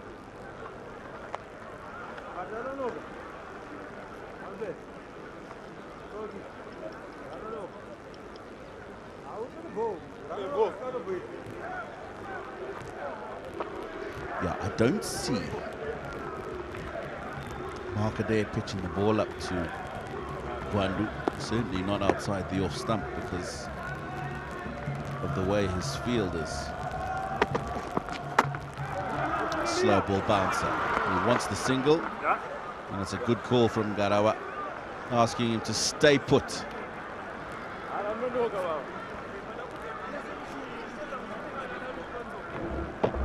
Now that's very well bowled. Took all the pace off. Now they'll just have a check, have a look. The doctor running onto the field as that ball struck him on the helmet.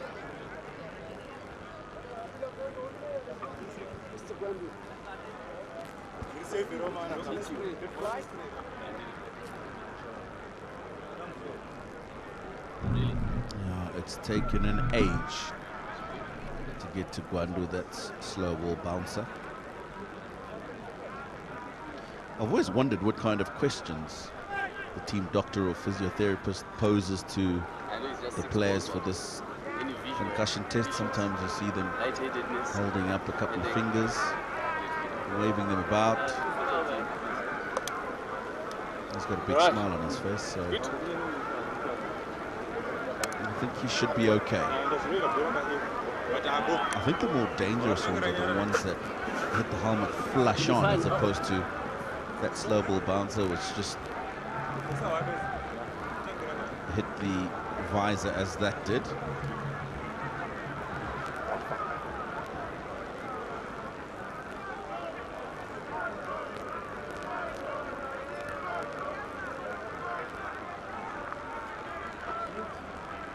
And it's a warm day here. Rain forecast for later stayed away. Looks like we're going to get a full match in. So come down to the sports club if you're nearby.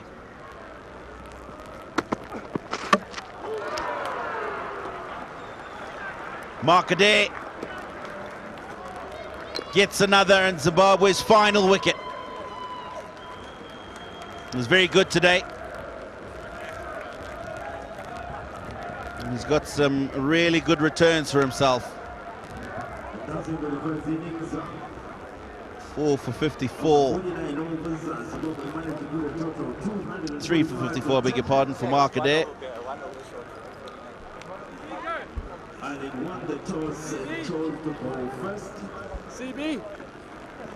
And it's that delivery out the back of the hand. Adair closes off the Zimbabwean innings, and he picks up his 4th scalp. Yeah, wonderful skills. He sort of sets it up, bowls a few shorter deliveries, short bounces, and then bowls the slower delivery back of a hand. And a wonderful finish for the Irish as they bowled out Zimbabwe for 245. And having won the toss for the 2nd time in the series. Bowling was a much better bowling performance by the Irish today. I thought they were very good up front with a new ball, bowled with good control. And even though there was partnerships in the Zimbabwean team, and they still managed to pick up wickets. And at one stage, Zimbabwe did look like they were going to get to 260, so great effort to restrict them to 245. Yeah, Zimbabwe will feel they've got something to bowl at, but they will have to bowl extremely well and back it up in the field. Asked to bat first again, Zimbabwe, and Brian Bennett was out the blocks quite quickly. 30 and 34 for him. And then the other two big contributions, 𝗬𝗎 𝗦𝗽cije, who looked really good until he got out, as well as 𝗂𝗂𝗃𝗃𝗃, 58, and dismissed by an outstanding catch in the outfield by 𝗃𝗃𝗃𝗃. Much better bowling performance by the Irish. 𝗃𝗃𝗃𝗃 picked up 4 wickets. 𝗬𝗎 was good as well, 1, but the standout for me was Curtis Campbell, who came in for his 5 overs and picked up 3 wickets for just 13 runs.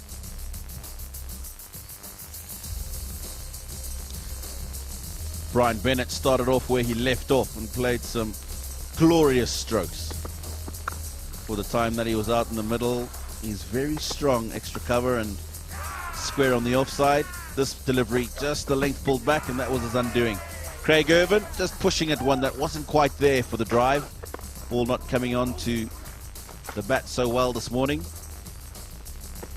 And then it was 𝗬𝗎 𝗦𝗽cije who entertained us for his wonderful innings of 61. Ben Curran, it was a struggle for him this morning while he was there. Enter 𝗂𝗂𝗃𝗃𝗃. Yeah, and they needed a partnership, didn't they? They wanted one, but this man, he came in and bowled a wonderful spell. He picked up 3 wickets and only gone for 13 runs in his 5 overs. And this was the turning point. Zimbabwe were 151 and then for 4, and then went to 157 for 6.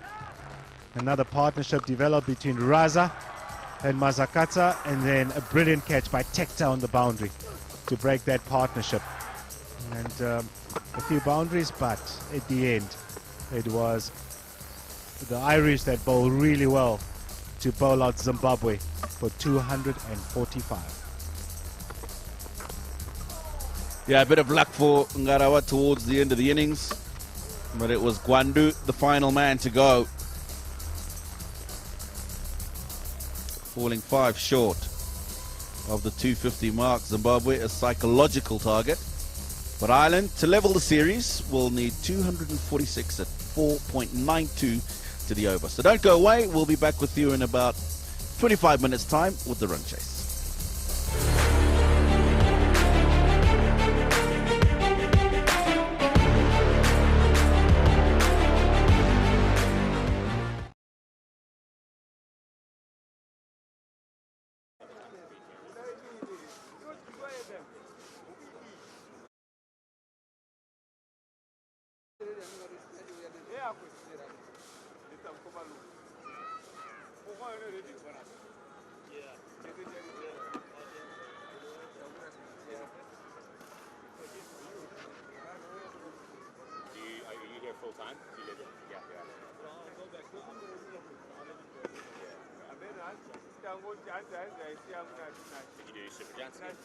Yeah, I did. Yeah.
And